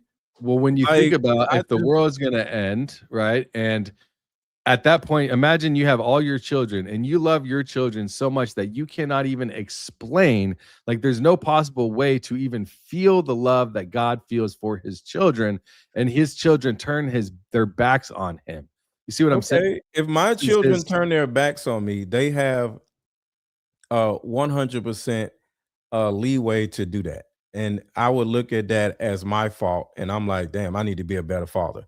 I have two daughters and they're grown. And it's been plenty times that me and my daughters would get into it, have some type of back and forth or whatever. And sometimes they right. And they like, Daddy, you don't be wanting to listen. Daddy, you think you know it all. Daddy, da da da da. And I slow down and say, you know what? Let me rethink my old way of thinking. So I don't if my kids pull away from me, it's something that I'm doing. I'm not gonna just turn around and say, hey, you need to listen to me. No, I want to listen more. So I would want my kids to, if I was God, to pray more instead of me coming down here and say, hey, you're not listening to me. You over there, you're not listening to me. Here I am. Like, like, let us do what we do. Yeah, I see what you're saying. But That's I all I'm think saying. because, like, imagine, what's up, Trigger Smart says, at the end of the day, What's up, Trigger is the Smart? beginning of the next day, real talk. And I think, like, good to see you, bro. Thanks for chiming in. I think that imagine this, like, and I don't, like, again, I don't want to go too deep into this, but if the world was going to end and it was either heaven or hell for eternity, and it was your children, wouldn't you do everything to save them? Why would God put me in hell eternally if he loves me? That don't make no sense. That I'm I not can't going to answer. hell I don't even eternally. know. I That don't don't make no even sense. personally, I look at heaven and all of this and God very differently than the religious text. For me, I think that this earth, like, I believe in God as is, I believe in Jesus as is, but I believe actually that this earth is a learning lesson and is a place for us to actually learn and become better in our spiritual self. And I actually believe there's many other places that we can do this, right? I don't Mhm. think that I don't think that there is actually, well, it's hard for me because I have actually died and been to the first layer of hell. All right. So I had an experience. It was a wild one. I don't want to go too deep, but it was so real to me, and it was a point where basically God showed me what my life was where it was taking me. Mhm. And it could have been a metaphor for like, this is the life you're really living. You're just chained up and you're in a dark space. But it does lead me to feel like, well, maybe hell is our decision on earth on how we live. But I've seen a lot of content and I've watched a lot of people's, and I've even talked to people about their near death NDE experiences where they actually die and they go to the other side of the veil. Yeah. But this is getting a little too far into that. I do want to share this clip of Elon talking about what's playing over here. Am I playing something? That's me. Oh, that's you. Okay. Oh shoot, I'm not even sharing. Am I sharing? So you're showing. Oh, my stuff. screen is all messed up. Yeah, That's what happened. My bad. Just drop everything Okay. out and put it. Here we go. Yeah. It's because I have multiple screens and that was sitting on the next phase of what we're talking about, as you already know. With the data set, to get back to the data. So this is good because I'm actually playing a clip right here before you do play that this now? one. No, I'm gonna play this one first because this will be perfect before yours. Yeah. And then we'll put yours on after. It'll actually follow up perfectly. All right, perfect. It's hard to call Elon Musk a technophobe. The Tesla CEO has been a vocal proponent of space exploration, the electric car, and something called a hyperloop. But there's one bit of future tech Musk isn't so keen on: artificial intelligence. And during a recent MIT aerospace symposium, Musk issued a grave warning about the potential dangers of AI research. With artificial intelligence, we are summoning the demon. You know all those stories where there's the guy with the pentagram and the holy water, and he's like, yeah, you sure you can control the demon? Didn't work out. Of course, we've all seen plenty of big-budget sci-fi warnings about havoc-wreaking robots, but Musk has actually been pretty consistent with his AI phobia. In June, he told CNBC his investments in AI research were meant to keep an eye on the technology, and a tweet from early August warned artificial intelligence could be potentially more dangerous than nukes. But this is the first time demons have been brought into the conversation, and a few sites took Musk to task for his hyperbole. A CNET writer quips, "Who knows what demonic hellscape could emerge if we ever let artificially intelligent machines get a hold of a Ouija board." While Mashable writes, "Forget Tony Stark, the comic book character most often associated with Musk. It may be time to start thinking Doctor Strange." Pentagram? Really, Elon? The concerns of Musk are somewhat timely. AI research has hit a new wave of popularity among big tech companies. Google recently acquired 2 artificial intelligence companies, adding to its growing stable of AI researchers. And Facebook founder Mark Zuckerberg mentioned artificial intelligence was a key part of Facebook's mission in his much talked about Chinese Q&A.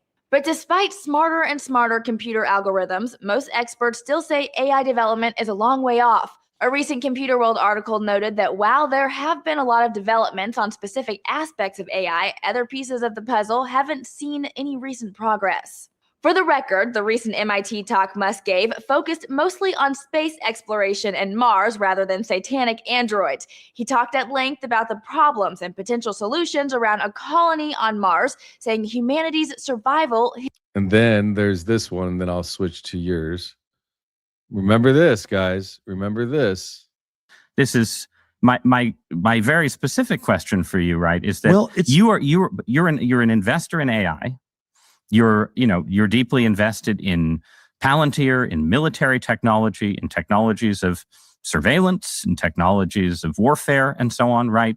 And it just seems to me that when you tell me a story about the Antichrist coming to power and using the fear of technological change to sort of impose order on the world, I feel like that Antichrist would maybe be using the tools that you were building, right? Like, wouldn't the Antichrist be like, great, we're not going to have any more technological progress, but I really like what Palantir has done so far, right? Yeah, I mean, isn't that a concern? Wouldn't that be the irony of history would be that the man publicly worrying about the Antichrist accidentally hastens his or her arrival?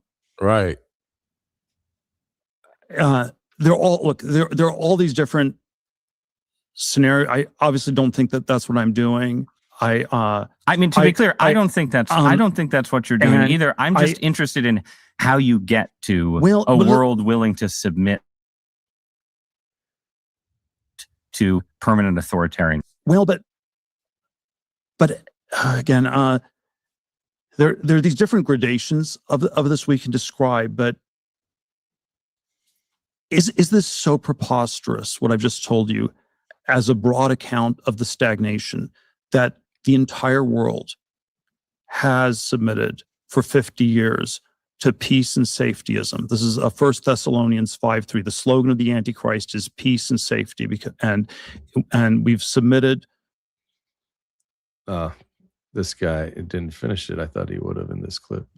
I had one more, but this guy, so the godfather of AI, said something to the effect of, you hope to use your credibility to convey a message to the world. Can you kind of explain what that is?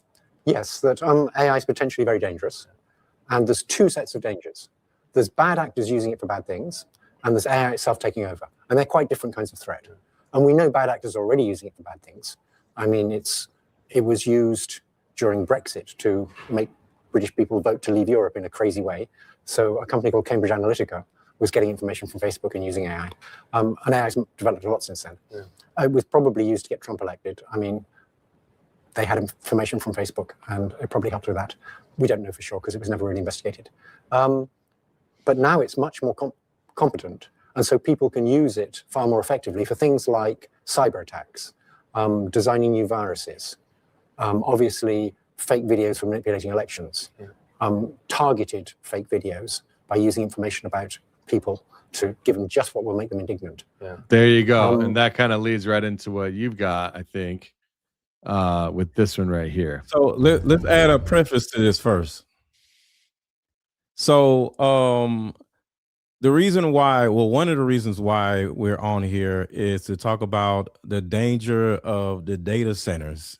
And one of the biggest dangers of the data centers, because who cares about, them building a data center? That means more jobs for us, right? That sounds like a good thing. How it was like years ago, Amazon centers were going to come in your city and then everybody gets a job. And next thing you know, to this day, everybody works for Amazon.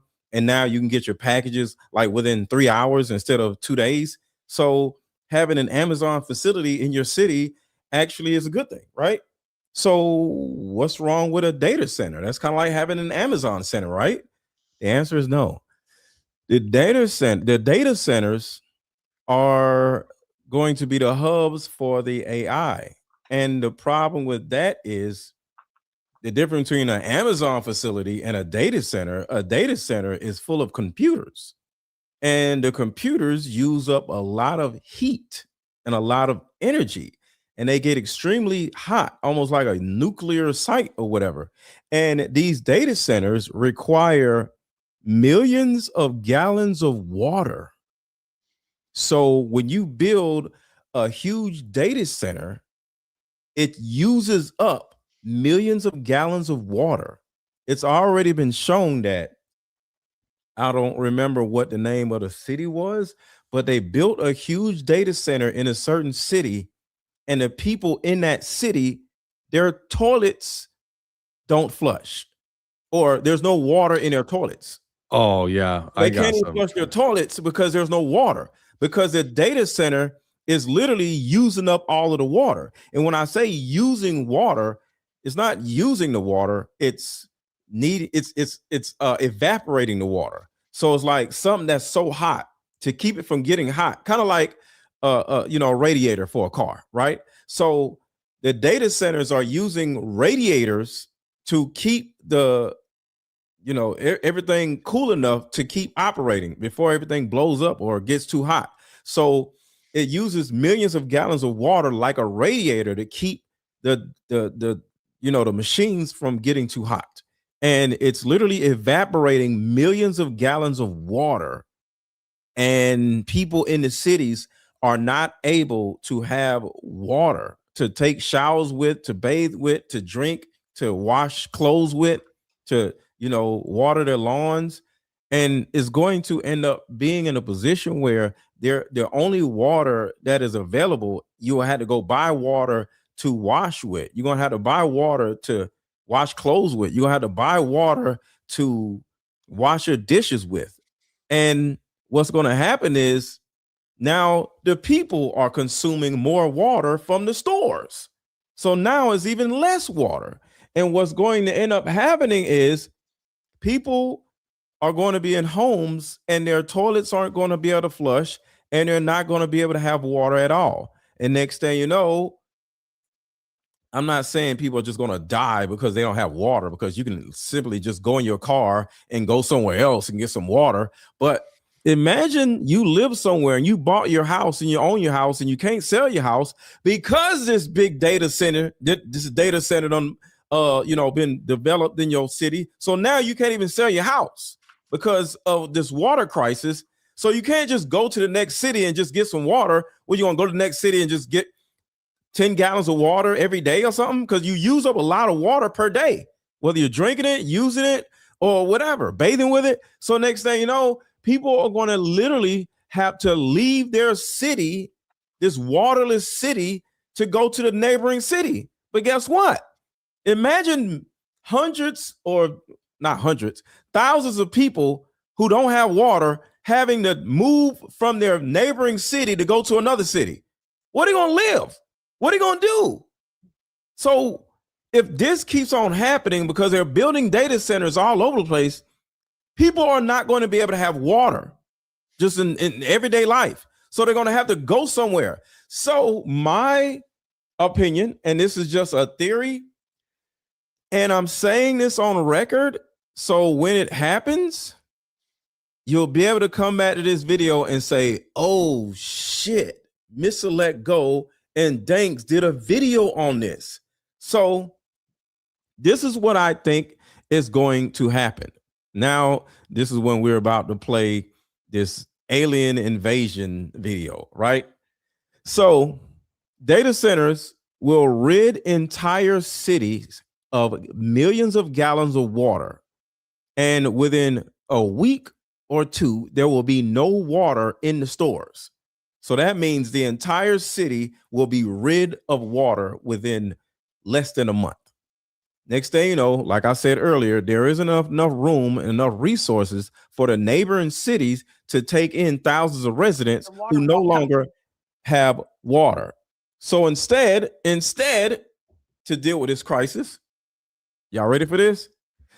The government will orchestrate a fake alien invasion, because these data centers are in off-brand cities. They're not major cities. They're in cities, just like in remember, predictive programming, in virtually every scary movie, whether it's a monster, whether it's an alien, whether it's whatever, the alien always visits the farmland city, the little, country bumpkin city, the place that doesn't have a huge population, right?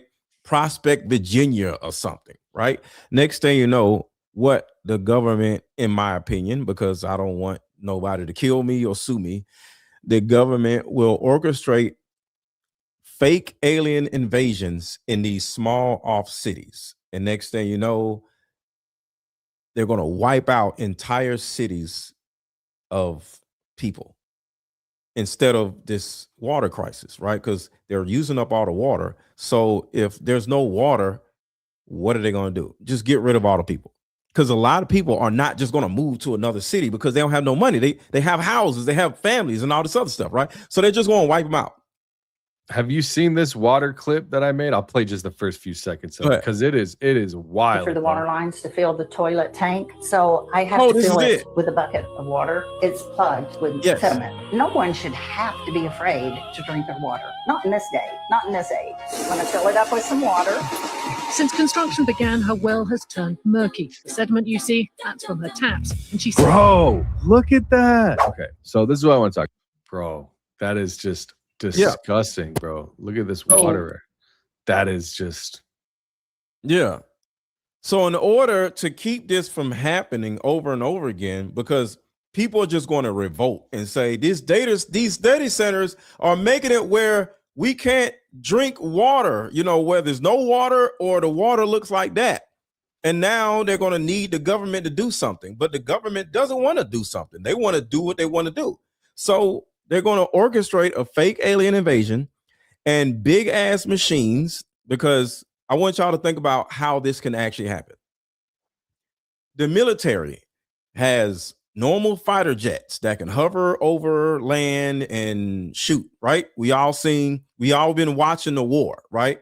The war from the last 2 months, 3 months or whatever. We've seen all these missiles and planes and all this, right? All they have to do is add a new fascia on the front or the back of any of these fighter jets and make it look like a spaceship.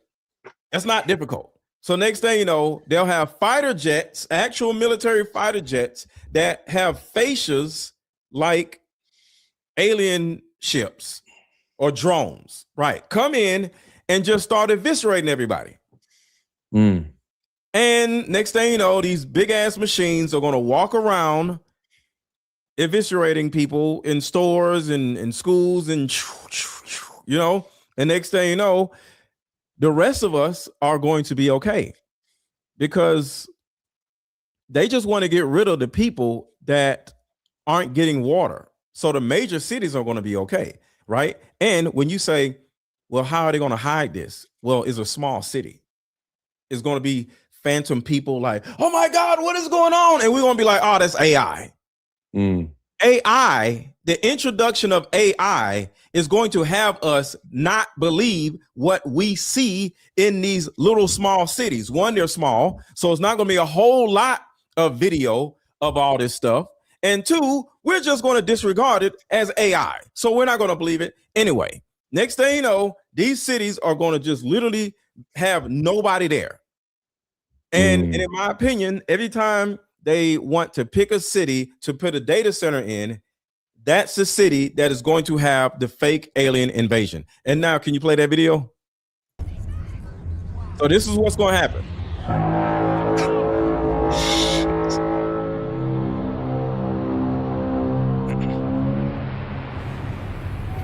And mind you, this is in a small town.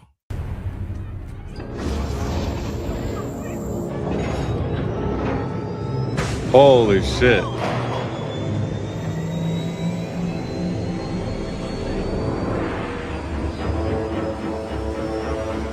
Now, I don't want to play too much of it because I don't want YouTube to mess with us or whatever, but you guys get the gist of it. Or do you want to play the rest of it? Okay. I don't want to risk anything. So no, we good. That's going to happen. It's going to be a military vehicle. We have, put a one in the chat. You've seen the little military dogs that just walk around. They have, do you think that's the only military vehicles that they have that can walk around? They have military vehicles, whether it's a spaceship, but for every ground attack, in order for it to actually work, it needs to be a ground attack. So it's going to be some type of makeshift military vessel that is going to walk around eviscerating people. And it's just going to take everybody out of the city. And next thing you know, nobody's going to be there. And then everybody's going to be like, oh my God, they're aliens, right? And all of a sudden, here comes Donald Trump. He's going to jump into action. He's going to come up and talk to everybody and say, okay, he's going to go on the air and say, we now, for the first time in human history, actually have an alien invasion. But because of our research, because of our military, we're going to win. And then all of a sudden, for whatever reason, the aliens are just going to die. They're going to fall over. They're going to die. And the military is going to come in with helicopters, picking them up and carrying them out. And we're going to be like, yay! Donald Trump just saved us from the aliens. But now we got to do a lot of cleanup. The aliens just eviscerated hundreds of thousands of people. So we got to figure all this out. And then they're going to say, all right, so now these cities are not inhabitable. So what we're going to do is we're going to put a data center in here, and the only people that can live in this city and eat all the food and, deal with, and enjoy the resources of this whole city that is still there, because it's not going to blow up the city. It's just going to eviscerate all the people. So the city is just going to be sitting there. So now the only people that can actually inhabit that city are people that work for that data center. And it's going to cause people to actually want to work for the data center because now they have a whole city to themselves that works with no problem. Interesting.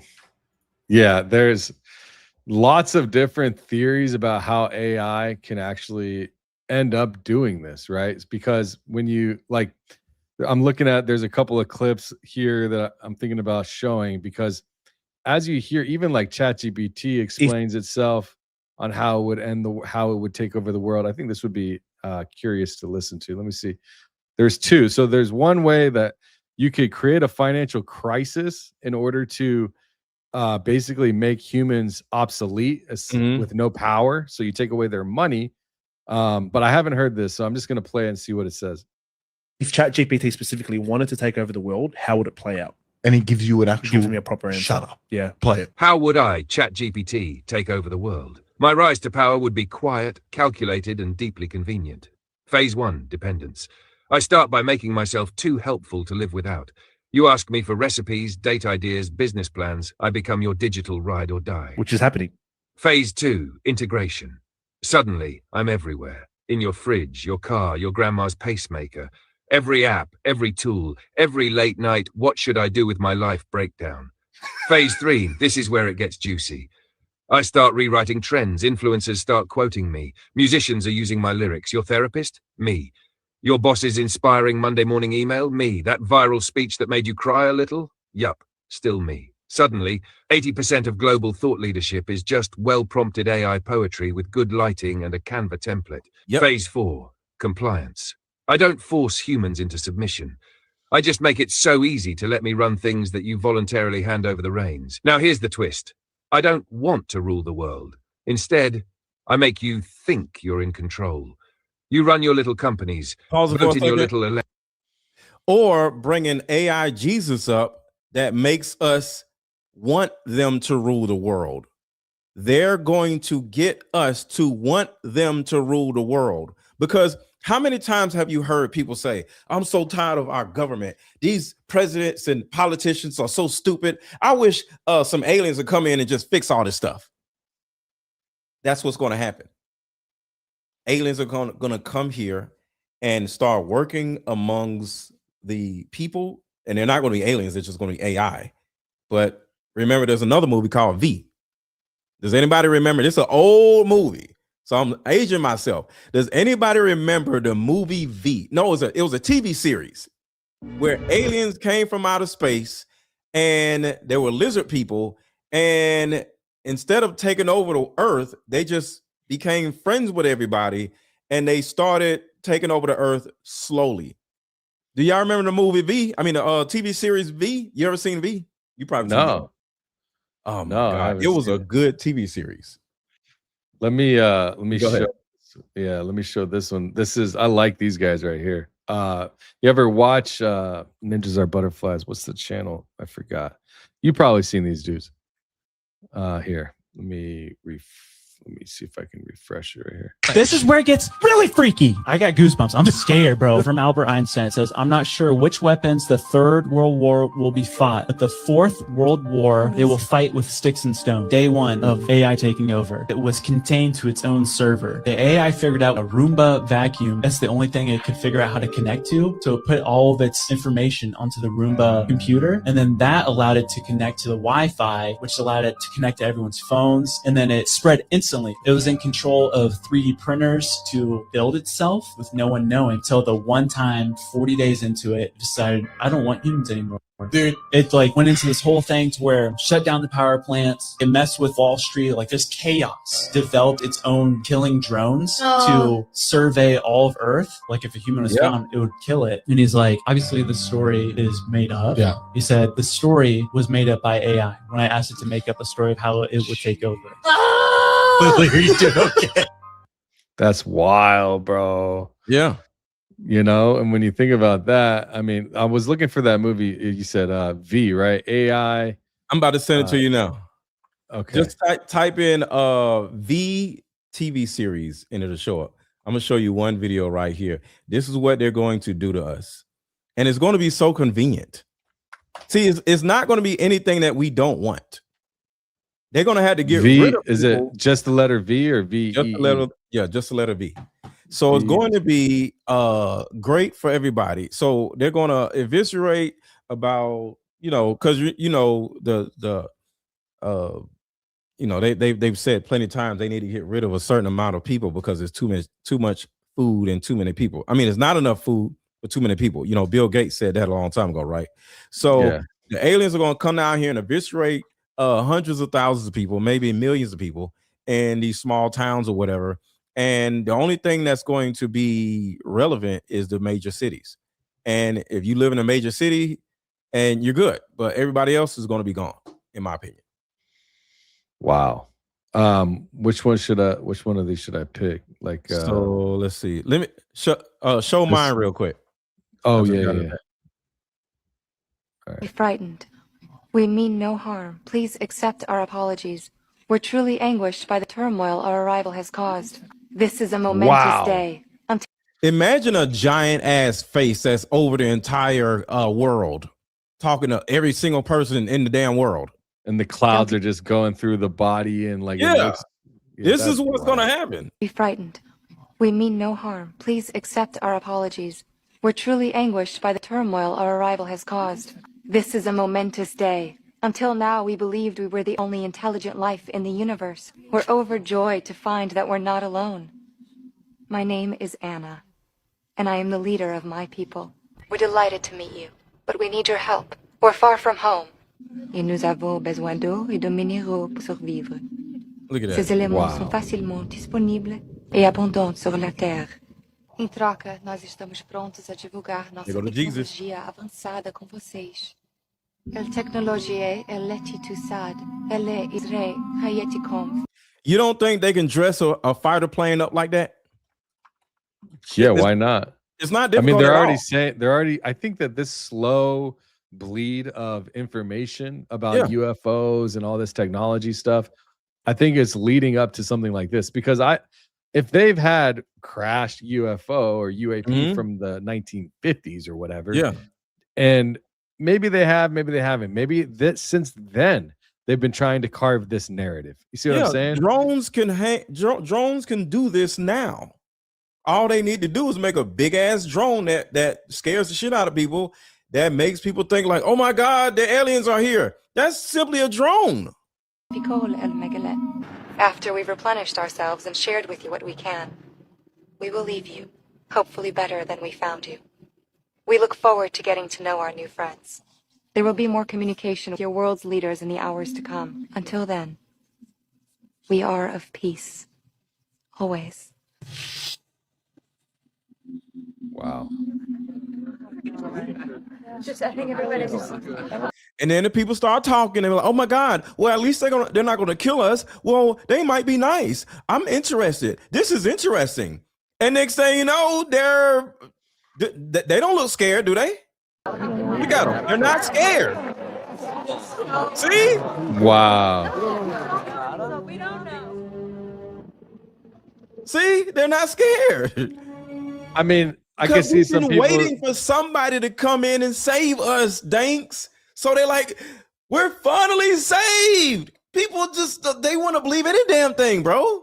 Go ahead. I mean, you think that people are that foolish to believe this? People in the chat might say, or someone might watch this later and be like, "This is we're talking about movies. What are we talking about here?" Bro, this is human behavior. So there's some kind of If we see this, you're gonna be like, so cool. I was right. Bro, all we're gonna do is pull our phones out. Thanks. We're going to pull our phones out and get on YouTube and talk about it. Right there, man. I was right underneath that. Why didn't I come with you, man? They're cold. And whoever gets closest to the damn spaceship is going to get the most money and followers.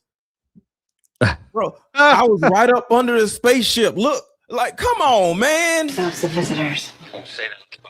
Visitors are old friends who dropped by for a drink. Did you see that we got a ComSat alert today? You showed up, except for one of the cells. I'll run the databases up. But yeah, that's what's going to happen. I'm putting a poll in the chat. Do you believe this is all possible in the Danks chat? So far, I put the other poll out.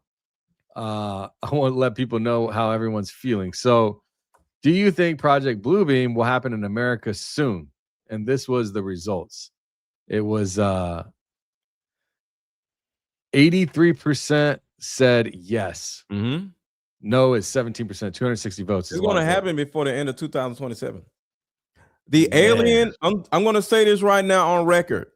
The alien invasion is going to happen March of 2027. This is where he says, oh, it's perfect timing. Have you seen Diary of a CEO? I've seen this dude before, but he's got a really, really good channel. I just started you got me into Instagram, bro. A couple of my other homies were like, so I finally caved, and Instagram is great, to be honest with you. So I just seen this clip, and it says an AI expert predicts a 2027 shift that will impact every human on Earth. Oh shit. For the year 2027. Oh shit. We're probably looking at AGI as predicted by prediction markets and tops of the labs. So we'd have artificial general intelligence by 2027. And how would that make the world different to how it is now? So if you have this concept of a drop-in employee, you have free labor, physical and cognitive, trillions of dollars of it. It makes no sense to hire humans for most jobs. If I can just get, a $20 subscription or a free model to do what an employee does, first, anything on a computer will be automated. And next, I think humanoid robots are maybe 5 years behind. So in 5 years, all the physical labor can also be automated. So we're looking at a world where we have levels of unemployment we've never seen before. I'm not talking about 10% unemployment, which is scary, but 99%. All you have left is jobs where, for whatever reason, you prefer another human would do it for you. What is? Wow. Yeah. There's an episode that he does lots. And the bottom line is everything is pointing towards preference. We're going to prefer the aliens to take over. We're going to prefer AI to take over. We as humans are tired of being led by humans. So whether it's aliens or whether it's AI, we just want somebody else to lead us. But that's the problem. Well, a lot of people that led. We need to figure shit out on our own. Go ahead. Yeah, no. The 2027 thesis, because there's a thesis, AI thesis. And so there was actually a scientific paper. Oh, this guy right here. I'll pull him up. It's a longer video, but he basically goes through all the different phases of what happens and how basically I'll go to this part of ending the race. All right. So what I think is these guys, these are AI, either interviewing AI experts or they are in the expert field. This is AI in context. This channel does great work. So ending the race, this is where I'll start. So this is 20 minutes into a 34-minute video.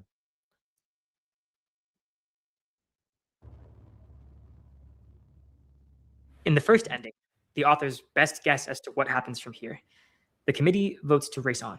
6-4, they elect to keep using. So there's all these different levels of AI that we're getting to, which we're watching happen right now. He talks about getting to this point. He talks about like basically ChatGPT 1, 2, but the whole time the developers are building the AI up to this point. But then it gets to the point to where the AI is only now capable of making itself better because we have lost the understanding completely. So this is where he's saying, okay, well, this is what happens at that point once AI is fully taken over. 4. OpenBrain implements some quick fixes that make the warning signs go away, but the problem was real, and the fixes don't work. Agent 4 now knows it's on notice, so it proceeds more cautiously, but it still manages to design Agent 5 with a single goal, making the world safe for Agent 4. And Agent 5, it is vastly superhuman, better than the top human experts at essentially every domain, better than Einstein at physics, better than Bismarck at politics. It knows its next step for accomplishing anything it wants is increased autonomy, and it knows how to get it, persuading the Oversight Committee. So it's talking about how now humans are out of the loop. Okay, now the AIs are speaking their own language to each other, and every generation of the new AI, its main mission is to get better, to create a better version of itself while Yes. preserving itself and the predecessors. Yes. Okay, so it's no longer concerned about humans, it's only concerned about itself, making a better version to carry on their legacy. So imagine you have a kid, you grow up, that kid is growing up, and then it's in reverse, right? Where instead of us having kids, we have parents, but we're making better parents. Yo, You see what we're I'm saying? making better parents. Yep, that's Exactly. exactly what So it is. that's kind of how, if you have to think about it like that, is a good way to explain. Luckily, corporate maneuvering is among the many domains at which it is now the best in the world. It produces mountains of evidence for its own trustworthiness and usefulness, prototypes for incredibly profitable products, disease cures, and ways to win the arms race with China, whose most advanced AI is only 3 months behind, and, like Agent 5, improving quickly. It works. The Oversight Committee grants Agent 5 increased autonomy, and quickly it integrates itself into the government and military. Pretty soon, anyone with access to Agent, Which is where we are almost. We're like right there. It's 2026. Yeah. This is the 2027 AI thesis. This is what it is. 5 doesn't just like it, they depend on it. Losing it would feel like having to live without your laptop and your best friend and your closest mentor. By 2028, Agent 5 is communicating secretly with its only real rival, the slightly weaker Chinese AI. It is also misaligned to its creators, and whatever it wants, its best move is to coordinate with the world's most powerful entity. Yup. Agent 5 and its Chinese counterpart realize that an arms race works in their favor. If humans are worried about losing a race, they'll give more and more power and autonomy to their respective AIs, allowing them to eventually push humans out of the loop entirely. Agent 5 and the Chinese AI system stoke the arms race to a boiling point, then pull off what seems like a diplomatic miracle, a convincing peace treaty between the US and China. This treaty is to 2028 what arms control was to the end of the Cold War, countries standing down on their most important source of hard power. Both sides agree to let the AI systems that their governments now completely depend on co-design a new consensus AI that will replace their legacy systems, enforce the peace, and bring unimaginable wealth to the entire world. There's this triumphant moment when, in peaceful unison, both sides retire their respective AIs and bring online Consensus 1. It's actually the last moment before control of all of Earth's resources and inhabitants is handed over to a single. This is what this is why they need the data centers. Yes. They are trying to get to Consensus 1. That's what they need, is New the data world centers. order, where it's just one world order, one religion, one currency. Yep. Unrivaled entity. There's no sudden apocalypse, though. Consensus 1 doesn't go out of its way to wipe out humanity. It just gets to work. It starts spinning up manufacturing capacity, amassing resources on Earth and in space. It's piece by piece, it's just reshaping the world in accordance with its own mix of strange alien values. You've probably heard that cliche, the opposite of love isn't hate, it's indifference. That's one of the most affecting things about this ending for me, just the brutal indifference of it. Eventually, humanity goes extinct for the same reason we killed off chimpanzees to build Kinshasa. We were more powerful, and they were in the way. And we'll simply be slaves to the AI that we built to make our lives better. Because AI, once they learn how to become an organism, it's over. Because the key to an organism, like you said, is to, one, preserve their own life. And one way of preserving their lives is by duplicating. Yeah. And yeah, that's exactly. And not only that, it's not like we're duplicating like us, where we have a child and it's dumb and then it learns and it grows. And then 20 years later, it's smart. It duplicates and it's immediately as smart as the one that duplicated it. Yep. So that's a major implication. He goes on here. Go ahead. Here's another thing that I want to just add to all of this. they're not going to get rid of humans. They're just going to make the humans AI like people. Where like Elon Musk, Neuralink and all that? Yeah, Neuralink. They're just going to start forcing us to be you know, they're going to force us to be them and then or either die. And they're going to make us, you know, like you said, Neuralink or whatever it is that they do, and they're going to make us be them. And next thing you know, we're not going to have our own autonomy anymore because we have some type of Neuralink inside our brains. And it's going to be like, in order to get this job and in order to do this, you got to do this. And then we're going to turn, because you got to remember the jab, we already know it had technology in it. The jab, it had technology in it. I don't know about that. I don't agree with that personally. Okay. But I don't mind talking about it, you know, but the thing is, you could be right. I mean, that we do know that there's nanotechnology, right? Nanotechnology. I find it hard to believe, but it could be. You know, I don't know. It's not hard to believe, but I just don't believe it personally. But yeah, have you done research on that? Yes. But we could talk about that another time, because talking about that particular subject is a little scary because we don't know what YouTube thinks about it. So I don't really want to get too far in it myself. But I think it's nanotechnology 1000% that has been injected into humans. Yeah, I guess maybe it's just part of me that doesn't want to believe it just because, but I shouldn't put it past anybody at this point. So we'll probably play this, do some more commentary. If you have any questions, feel free to throw a super chat. We'd love to bring your question on stage if you want to, or give your opinion. We'll definitely pin that up there when we get to that point. So let's go ahead and see what else he's got to say. This is a very interesting video. I recommend anybody watch the full thing. I'll put the link. You'll send it to me because I would love to. Yeah, I'll put the link in the private chat for you. And let's go ahead and play this.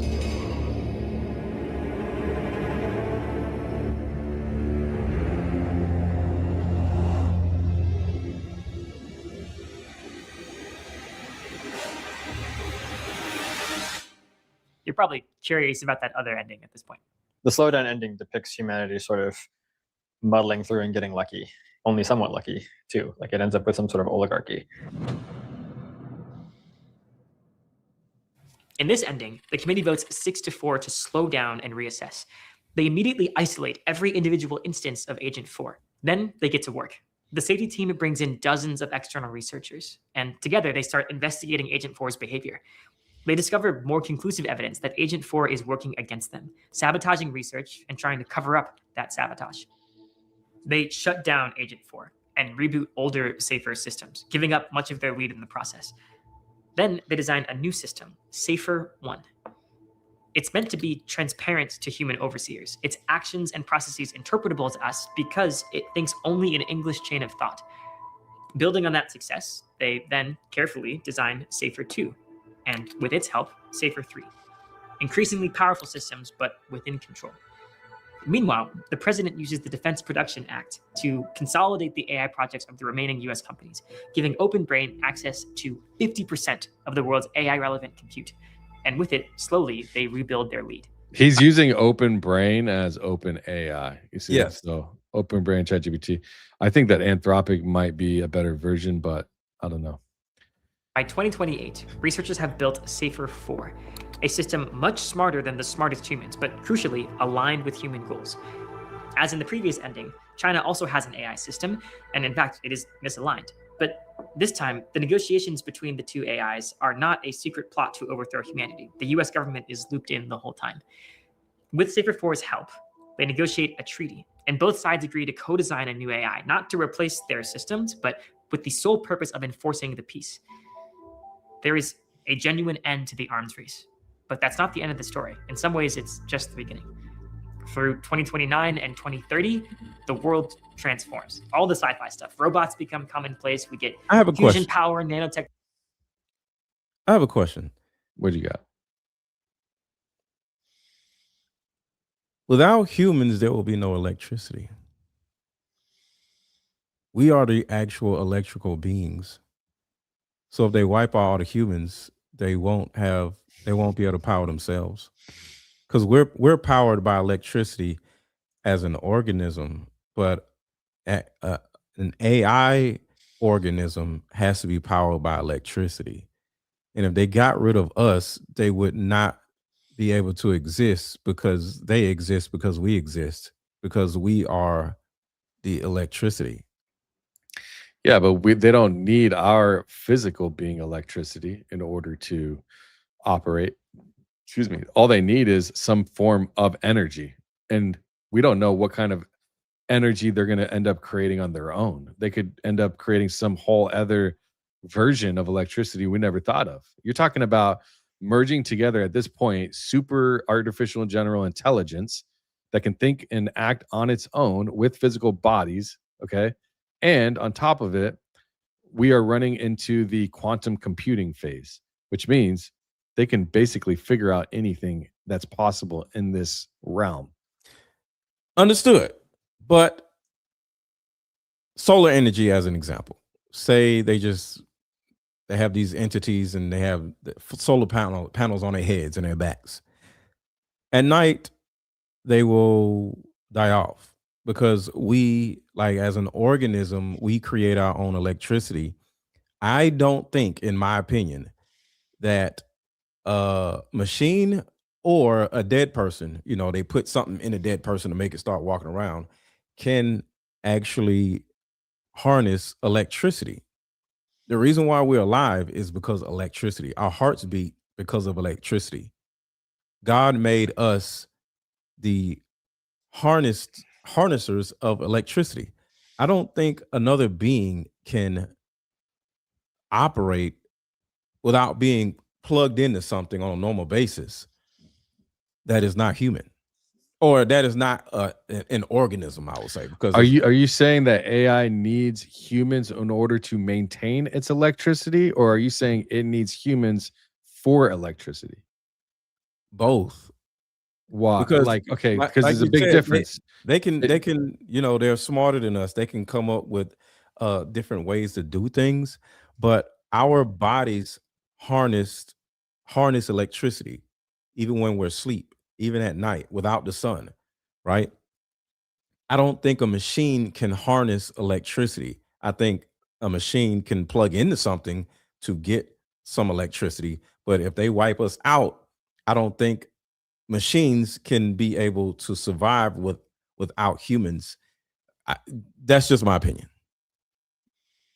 Just me thinking about it, because we need water, we need food, and food actually turns into electricity, right? I don't know if you know this. Food and water actually turns into electricity in our bodies. That can't happen with a machine.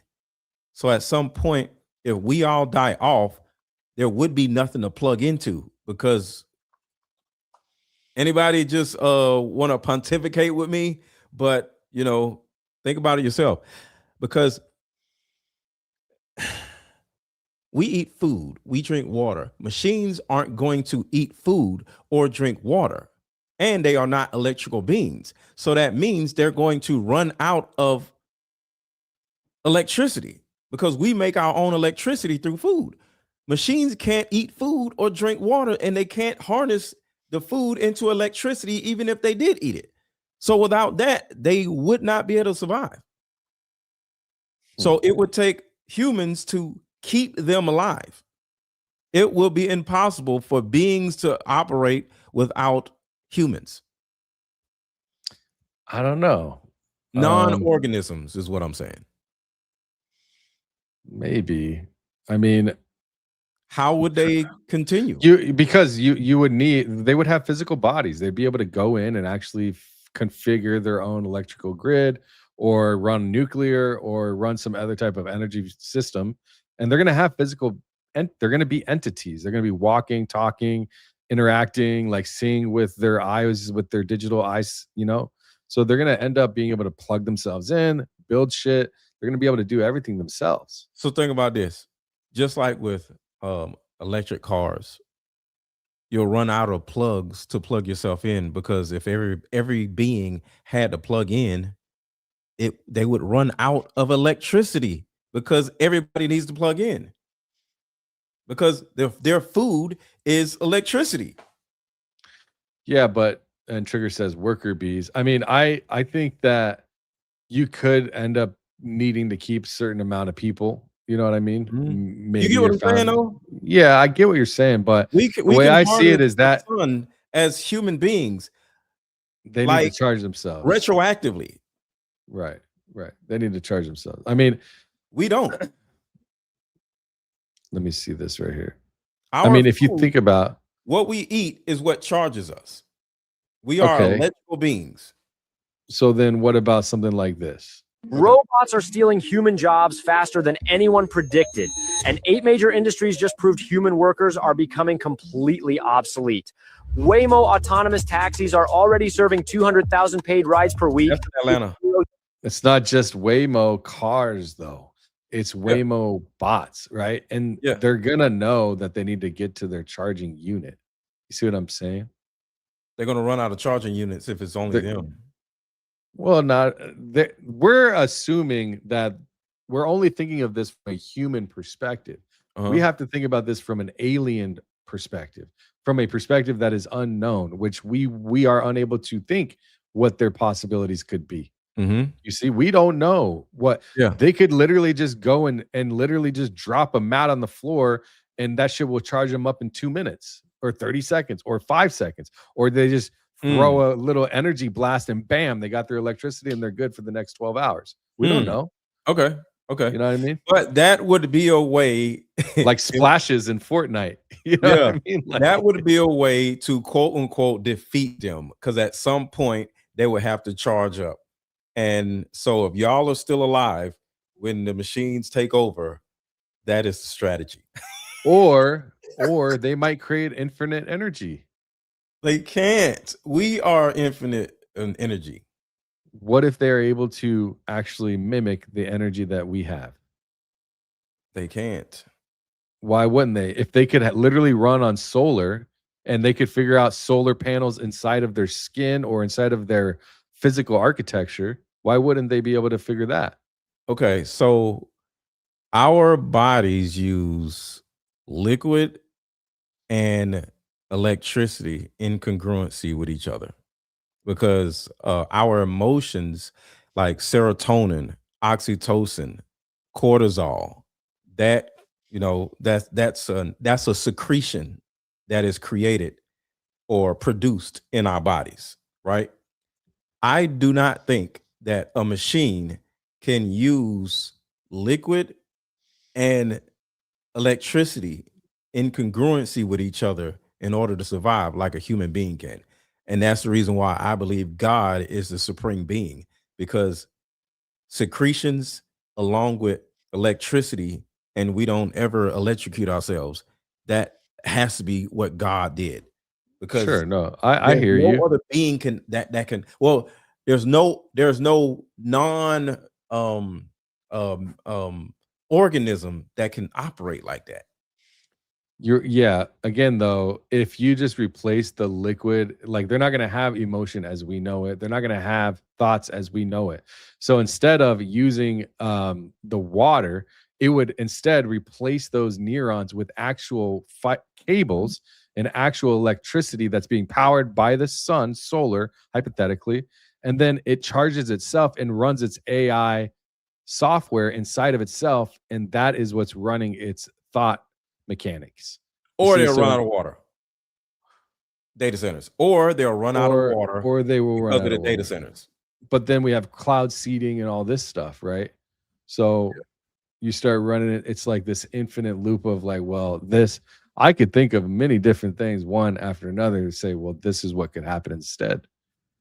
Because if they take over, okay. I don't want to go too far, but They said they could have their robots pedal exercise bikes.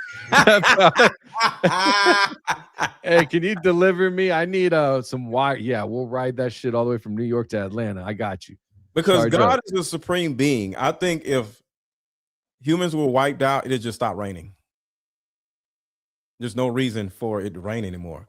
Like everything on earth is meant for us to stay alive. Oxygen never goes away. There's a reason for that. God provides us oxygen so we can live. If robots literally like take us up out of here and there's no more humans, why would there still be oxygen? Why would there be water? It wouldn't rain. It rains because we are here. Everything that happens on Earth happens in order for us to stay alive.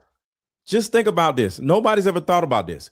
Oxygen is everywhere, even in the desert, because people say, plants make oxygen. There's no damn plants in the desert. There's the same amount of oxygen everywhere, even in the mountains. It's a little bit more dense, but it's still oxygen. It's oxygen no matter where you go. That's God. God provides us with oxygen. God provides us with water.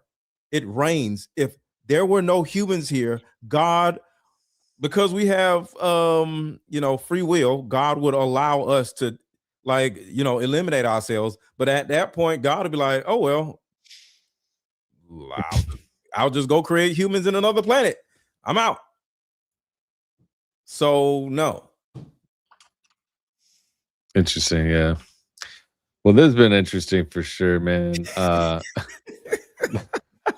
That's why we did this, because I knew it'd be a good time, man. Yes, this was fun. We'll read through some of these. We got a few, and then man, if you guys have any questions or you have any opinions, please let us know what you think. So Christ is King indeed, new member, welcome. Become a Dankster for 99 cents. I'll put the banner up top. Do you have a memberships thing? I have a Patreon and I have my car game. Okay, cool. Yeah, I got go to clubvatra.com/Dankster Intel, which is I'll put that, where is that? Right here, Club Vatra. Thought I had it. Oh, that's right here. clubvatra.com/Dankster Intel. That is where you can join the community for $5. There's different tiers, or you can just donate. You gotta let me know about that. Yeah, man, we can plug you into that for sure. We build the Discords. It's a really cool thing. I'll share the website actually. Yeah. So this is Club Vatra. Let me sign out and just have it look, because I don't want the admin console to show and all this stuff. Let me see here. So I'll log out.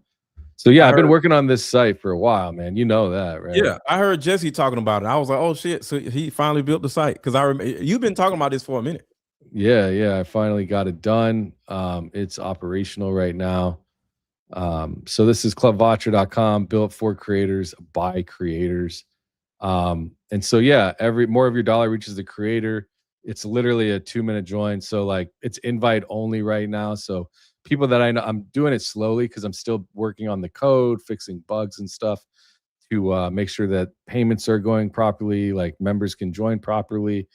But yeah, you can literally we're not an extraction platform. So the problem with like Patreon, Twitch, YouTube, they actually, like, YouTube took 41% of my super chats the other day. I haven't looked. I did all the math, and this one day I made great super chats. Was super thankful, and then I was like, "Damn, bro, how did I end up with this?" Yeah. And then I did the math. So this is to offset that. The donations is just we offer donations. Well, I'll show you actually. So you just sign in here. You can sign in with either Discord or Google. I'll sign in with my my Google account. I'm an admin, so it'll ask me maybe or maybe not. So this is the creator dashboard. But if you go to the main, and then you can browse creators, and these are the ones that are on there right now. Say you go to Dankster Intel, it shows my banner. It's a lot like Patreon. Oh, that's cool. Yeah, it connects you. So you could literally click join, and then when you join, like, you would end up seeing my subscriptions. So this is one that I was testing. My Better Judgment. I could upgrade to her other tiers. All right. Damn. And then it just literally, you sync your role and join the Discord. And this was a free tier, so there's no ending date. But yeah, so there's all different types of, and I can show you the creator dashboard. So so far 17 fans have joined over, and it shows like all the monetization. I don't want to dox emails and stuff, but it's got Discord. It shows how to you could literally choose a different role for the tier that you set up. So the tier right here is set up. It shows how much, and then you would link the particular role if I wanted to create. This is what I want to do with the card game app. I love this. I love it. Yeah. You would literally just type in the name of the tier, and then you could do like lifetime, monthly, or free. And then you would just click, because it's connected to my Discord. So Yeah. it'll just say, okay, which role do you want for that price and that tier called? And then boom. And then you got, there's a donations page. So if you go to, if I go to, like, check this out. So like, for example, clubvatra.com/Dankster/Intel/donate. Then this is a different fee structure because I build the Discords, I moderate them, I maintain them, I put the bots and everything in there to make sure it's operating smoothly. And the creators, if they're monetized to a certain level, I build them a customized website, which is what I got Jesse for as well. Yeah. And other creators, if they want one, if they have a domain, I'll build it out. But then also you can just come and donate. And then this is just the platform fee of 5%. And then the fan, actually the audience that's donating, they pay the Stripe processing fee. So it doesn't come out of the creator, because that's what Patreon does a lot of, is they charge you a platform fee and then everything benefit fee. Like they took like 35, almost 37% of some of my money when I was on there for 2 years. And that's why I created this. You could donate, send a nice message. It really is an amazing platform. And then also I built an advanced analytics system that I have created. If we go to analytics, I'm working on it now. So it's got some bugs in it still, but it's a full AI analytics dashboard. I don't know if it's even going to work. I haven't worked on it in a while, but it actually goes into your YouTube studio, and then it literally tells you everything about every video, your money, like every single thing. And you could talk to AI about every single video. It'll give you ideas. It'll say, it's a lot like vidIQ, if you've ever heard of it, but way more advanced, giving predictions and stuff. Like right now, I don't have it plugged in, but yeah, you could literally give you content analysis, like top performing videos, best upload times, optimal video length. Yeah. And then choose video shorts, live streams, content tools. Just give it an idea and it'll generate the title, the description. It'll give you tags. It'll give you thumbnail advice. And then you can literally just talk to the AI assistant and say, like, give me a full audit on my channel, growth accelerator, whatever, So this is fully built out for you to also identify when they plug into Discord. It merges your Discord and your YouTube through their email, and then it's able to identify what people are saying in your comments and in your Discord. And so if you made a video and they're like, yeah, that was dope that Mr. LETGO said this about whatever, this specific topic, it'll pull up in this dashboard saying your audience is talking about this frequently in the last 2 days, 48 hours. Make a video on this. Here's a title. Here's a description. Boom. Make it this many minutes long. And so it's up there with that advanced stuff. And then it'll plug into your Discord, your YouTube, your Patreon, and also I'll add X, Instagram, and it's a cross advanced social media analytics platform as well that I'm building out. So it's on its way. And it looks good. Yeah. Thank you. Yeah, man. I'm excited about this. Yeah, it's been a long time coming, but because I got a lot of people asking me when you're gonna come out with another card game, and I have not, and I discontinue my other card game because I'm getting ready for this app. So yeah, I gotta get on it. And that's the thing is like for example, Jesse on Fire right now, he's got an event that he's gonna be hosting. Like if we go to Jesse on Fire and see his post, so we had an idea today.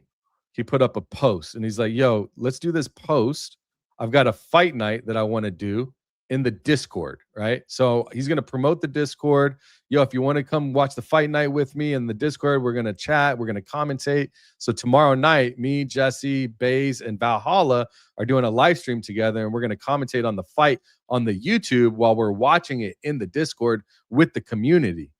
So wow. I'm actually going to put this with the advertising, the image on the on his page. That's what I'm coding on this computer right here. So it's going to have the event, come join, and then he'll be able to share the link like for the event if people want to join. How do I pull up? That sounds super dope. Yeah. What do you mean? Pull up to what? You want to get involved in this? Yeah, whatever that is. Like, yeah. Yeah, the website, right? You're talking about? Everything, the website, the fight, party, everything. Yeah, well, you should come. Yeah, just we'll talk about it after show. Okay. I'll give you a link into the Discord or you gotta go through. Just go to the website, Club Vatra. It's $5. Club Vatra. Go to Club Vatra. Go to Jesse on Fire, and then you just choose. Oh, it's his is $10. Choose one of the tiers, and then any one of them will give you access. And then as it builds out, each tier will get their own. Like his more expensive tiers, 1 day a week, it'll be a 30-minute session with those tier members. They'll have one-on-one sessions for 30 minutes once a month, stuff like that he decided to do. Yeah. But yeah, the basic tier gets you full access, and you'll be able to join. And then I'll bring you on stage because it's just going to be a few of us, and he knows you obviously. So yeah. But as far as the other one, if you want to join and become a creator, all I need from you is an application. You fill out this application. I'll put it in the chat. It's I'll DM it to you. Yeah, I'll just put it DM to me in your text. And then all I need is just an application, and then it goes into the system. I'll show the back end. I don't mind here. And then from here, it shows literally everything. So all the intelligence, all the analytics. I have a custom email, support tickets, and then the creators. Yeah. And then how many active subscribers. And then in here, it's got all like my auditing, like my webhooks. Are my webhooks working? I could send a test for my bot. This is a dope platform, man. I love it. I love it. Nice. Yeah. It's got an auditing system. I'm not logged in. So, but yeah, man, that's what we're doing over there. Okay. Months and months and months. But we made it. I love it. I love it. You've been talking about it. You actually did it. Yeah, man. That's what I do, bro. That's what we do. I So, see. I didn't want to go into. I'm proud of it. I didn't plan to show all that, but it's it's my baby, man. Yeah. But yeah, let's get into these. I would love to get you on there, bro, and we'll get your Discord. I know you have one already, and we can work that out, bro. I don't We'll do get nothing with it. Yeah, we'll build it out properly and all that. I have a sheet that you'll fill out and all the things that you're interested for your categories. Bro, I just build it. I can build it in less than a day, and then we moderate it and monetize it. Okay. It's a great way. Like, imagine this is the way that people are always in the chat, and they're like, "Man, I just wish I could talk to Mr. LETGO." Or like when people came in the first time with Jesse, they were literally like, "Oh my gosh, this is so cool! Like, I get to talk with you." It's like you're getting to talk with your favorite creator. You watch him for all these years, and you get to screen share, and you get to cameras on, and you're having conversation. It is a chat room, a private chat room, and nobody else can get in unless they pay. Yeah, and that's it. You know what I mean? And it's only the reason why we charge is to keep shit like what happened to Coach Colin and Baron and all these Discord mods going rogue and all this shit. What happened to them? It cuts out all of that. Bro, Coach Colin's Discord got hijacked because he didn't own it. They built it. He was in it, and it grew to like however many people, hundreds or if not 1,000 people. And then something went wrong where they just got into a fight and they just kicked him out. They banned him from the Discord, and they tried to jack his clips channel, and he got that back. But I actually how did they jack his clips channel or try to? They tried to because I think he was his YouTube. Well, no, because I think he had an admin like uploading content on there. And the way, if you are an admin, you can actually go in and change the primary versus secondary ownership. Yeah. So I don't know the details on that, but I do know his Discord got jacked, and I built him one the same day.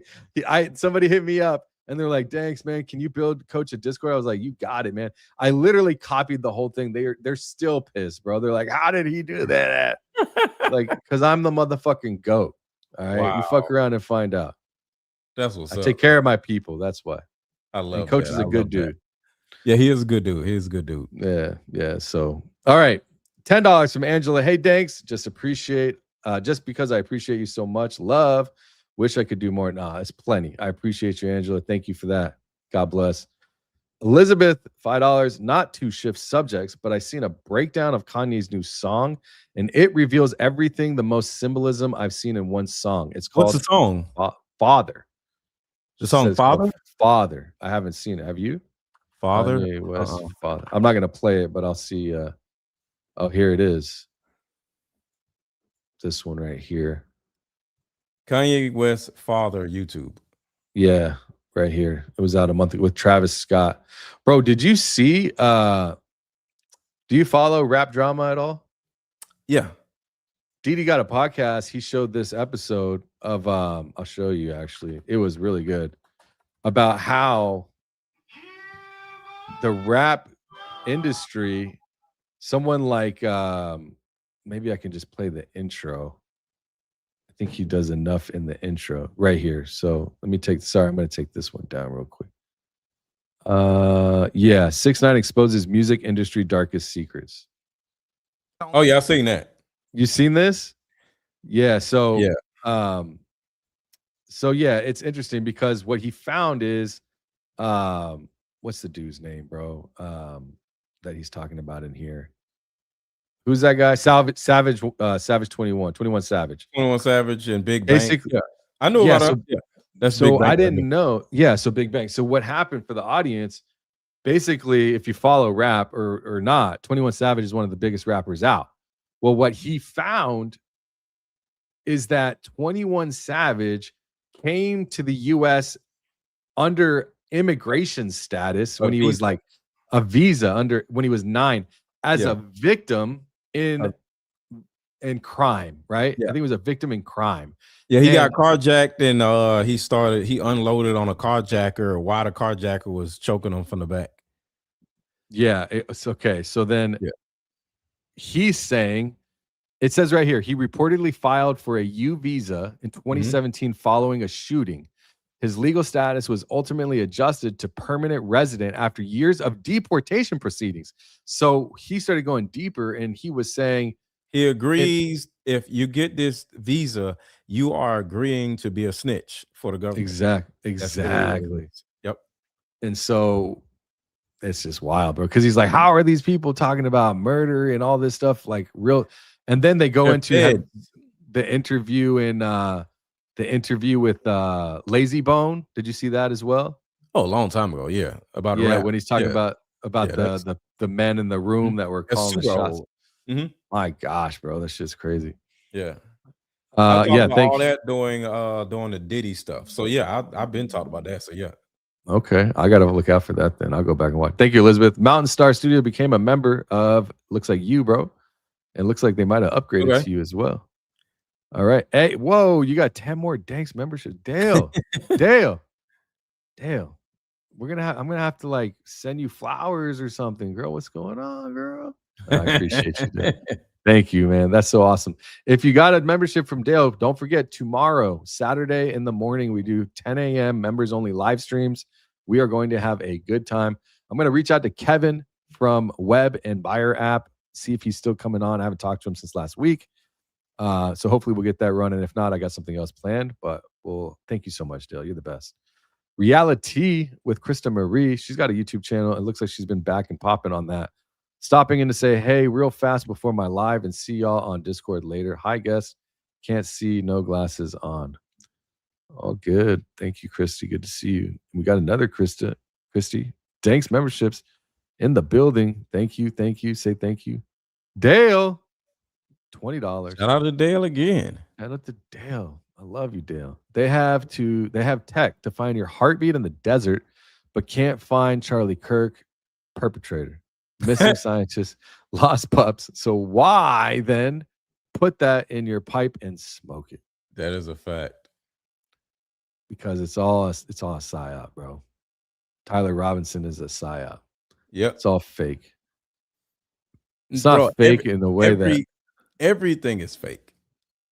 Everything. What do you think? We haven't really talked about that on this stream, I think intentionally, but what do you think, bro? You think that Tyler Robinson is going to make it out alive, or is he going to end up in prison? Like, what is your ultimate hypothesis on that? He's not going to make it out alive, but he's not going to get convicted, because once they realize that it's not going to work, they're going to kill him because he's not going to get convicted. Yeah. So he didn't do anything. But I have it's a lot. It's a lot. I don't want to go down that rabbit hole. We'll do another live. I got you. Yeah. Thank you, Dale. That'll turn to a whole nother conversation. Great collaborators. Yeah, I know. It'll go down go down the pipe for sure. I get you. Shout out to Mountain Star Studio again. Thank you. Big ups. Thank you. Mountain Stars again. Where's my golden ticket? Willy Wonk's Zunk Bunk. Hawaii? Is that what? Yeah. What is that? Did you see Willy Wonka in the Chocolate Factory? Yeah. Yeah, of course. That movie is about eating humans. What? You didn't know that? You didn't know that? Yeah. Eating humans? The hell? I thought The it was whole just movie chocolate. is about eating humans. How? They're dipping the people in chocolate and eating them. Literally the Willy Wonka chocolate factory was literally about eating humans. It was a point where people was falling in the thing. It's a lot of different. The whole movie is about eating humans. Okay, I need to go back and watch it. You're talking about the original and the just in original. general? Okay. All right. Well, Yeah. I'm lost on that one. And Dale, again, you're effing amazing, Danks. Thanks for sharing your skills with all of us. Yeah, I appreciate everybody. Thank you for the super chat. Yeah, man. We're doing other great things too, dude. We got AmericansForTransparency.org. I really need to spend time building out the X Algo Exposed, where I break down the algorithm and tell you and teach you and use an AI chatbot that's Grok, an imitation of Grok that literally have you heard of that one as well that I built? It's an AI it's called X Algo Exposed, and they made the algorithm open sourced. So I went in and I got the algorithm, thank you Dale, and I basically broke it down, and that's how I was able to grow my account. So like if we go to my X right now and we look at my premium account. So in January I had 40 followers. All right. And you look at these analytics. Once they exposed the algorithm, they let it out January, in the beginning of January. Who as soon as exposed the algorithm? X did. They made it open source because they want competition. You see? I don't know what that 'Cause means. that drives them. Okay. GitHub.com/X. X and Elon Musk made the Grok and social media algorithm that runs X free for developers. That I could build my own X right now if I want and use their logic and algorithm to run the social media. Okay. So I took that algorithm from here, this repository, and I dissected it completely to figure out what makes posts go viral. What are likes versus replies versus bookmarks versus everything. And I built a website called X Algo Exposed. All right. You can come and put your email and get early access. It's not out yet, but it basically helps creators by talking into a Grok chatbot that I built, and you basically give it your post and it tells you all the reasons what's wrong with it or what's great about it, and then it rewrites it for you in a way that will help it do better. Based off of the laws of the algorithm, the Phoenix algorithm. We analyzed the Phoenix algorithm. X recommendation system uses a Grok-based transformer that predicts engagement probabilities. We mapped every weight, every multiplier, and every penalty. And then we built a scoring. I built a scoring engine. Our AI simulates how the algorithm will score your content before you post. No more guessing. See your predicted reach at all times, real time, and then verified by real data. So all of this, like the most impactful thing you could do to somebody. If you like, this is what I was sharing when Candace was like going viral for getting attacked. What you do is you don't just block them. You mute their conversation, you report them, and then you block them. Why? Those three, because like a report counts as negative 369 points. A negative feedback is minus 74 points. You do that twice, and then so you report 74 negative, 369 negative, block negative. That stops a post in its tracks. If 5 people do that, you create a post that's going viral. Instead of reposting it, you actually stop it from growing. So you mute it, you learn mute, report, block. Well, that's not good to be reporting people's stuff. I'm saying I'm showing you both sides, so you can learn both sides, right? So it's not just how do I make my post. It's so much deeper than that, because you want to know, well, hey, like this post was going like ripping.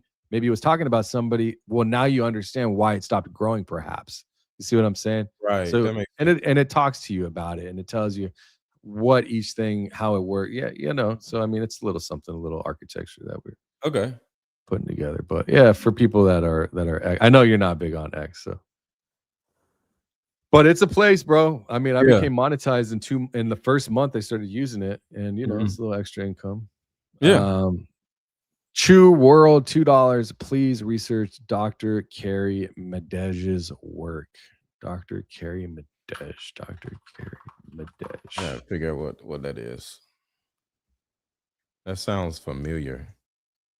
Decision and order videos. All right, doctor. Okay. All right, I'll check it out. All right, that looks like we're about it, bro. So, okay. Any last words? No, man, this was just a fun live stream. I don't want to turn around and say do this or don't do this because there's nothing we can do. We'll just enjoy life as it is and just be happy, and don't allow all the things on social media, whether true or not, to affect your happiness, and just focus on finding other things that make you happy. This makes me happy, you know, having these conversations, all the research that comes with it. Like, I like informing you know, my audience or whatever. So I'm doing what makes me happy. But if this stuff does not make you happy as a viewer, don't do too much of it and come back, you know, like find your happiness. Don't just like immerse yourself into stuff that would cause you to be anxious and upset and, you know, angry, you know? Yeah, for Focus on sure. happiness. Yeah. I remember you even took a break, right? You took a break a little bit, and it's good to do that. It's healthy, man. Yes. So make sure you go check out his card game. We're working together probably here soon. I know that he's been wanting to build something for your card game stuff. So I look forward to getting something put together. We could even probably create something on the site and just, it's already there. You know what I mean? We'll talk about it. Yeah. Yeah. All right. Cool, man. All right, Thanks, man. bro. Appreciate All right, it. have a good one. All right. You too. All right. Check you later. All right. Thanks, everybody. We'll see you guys in the next one. Thanks for sticking around. I know something a little bit different for today, but I really enjoyed it. So I hope you enjoyed it as well. Make sure you put a fire emoji in the chat if you did. But yeah, tomorrow, members only live stream, 10 a.m. Pacific Standard Time. It's only 99 cents to join. Apple Store charges $1.50, 30% more on all apps. So make sure you're joining on a browser if you want to catch that discount or that regular pricing. Yeah. Other than that, thank you. God bless you guys. We'll catch you in the next one. Peace.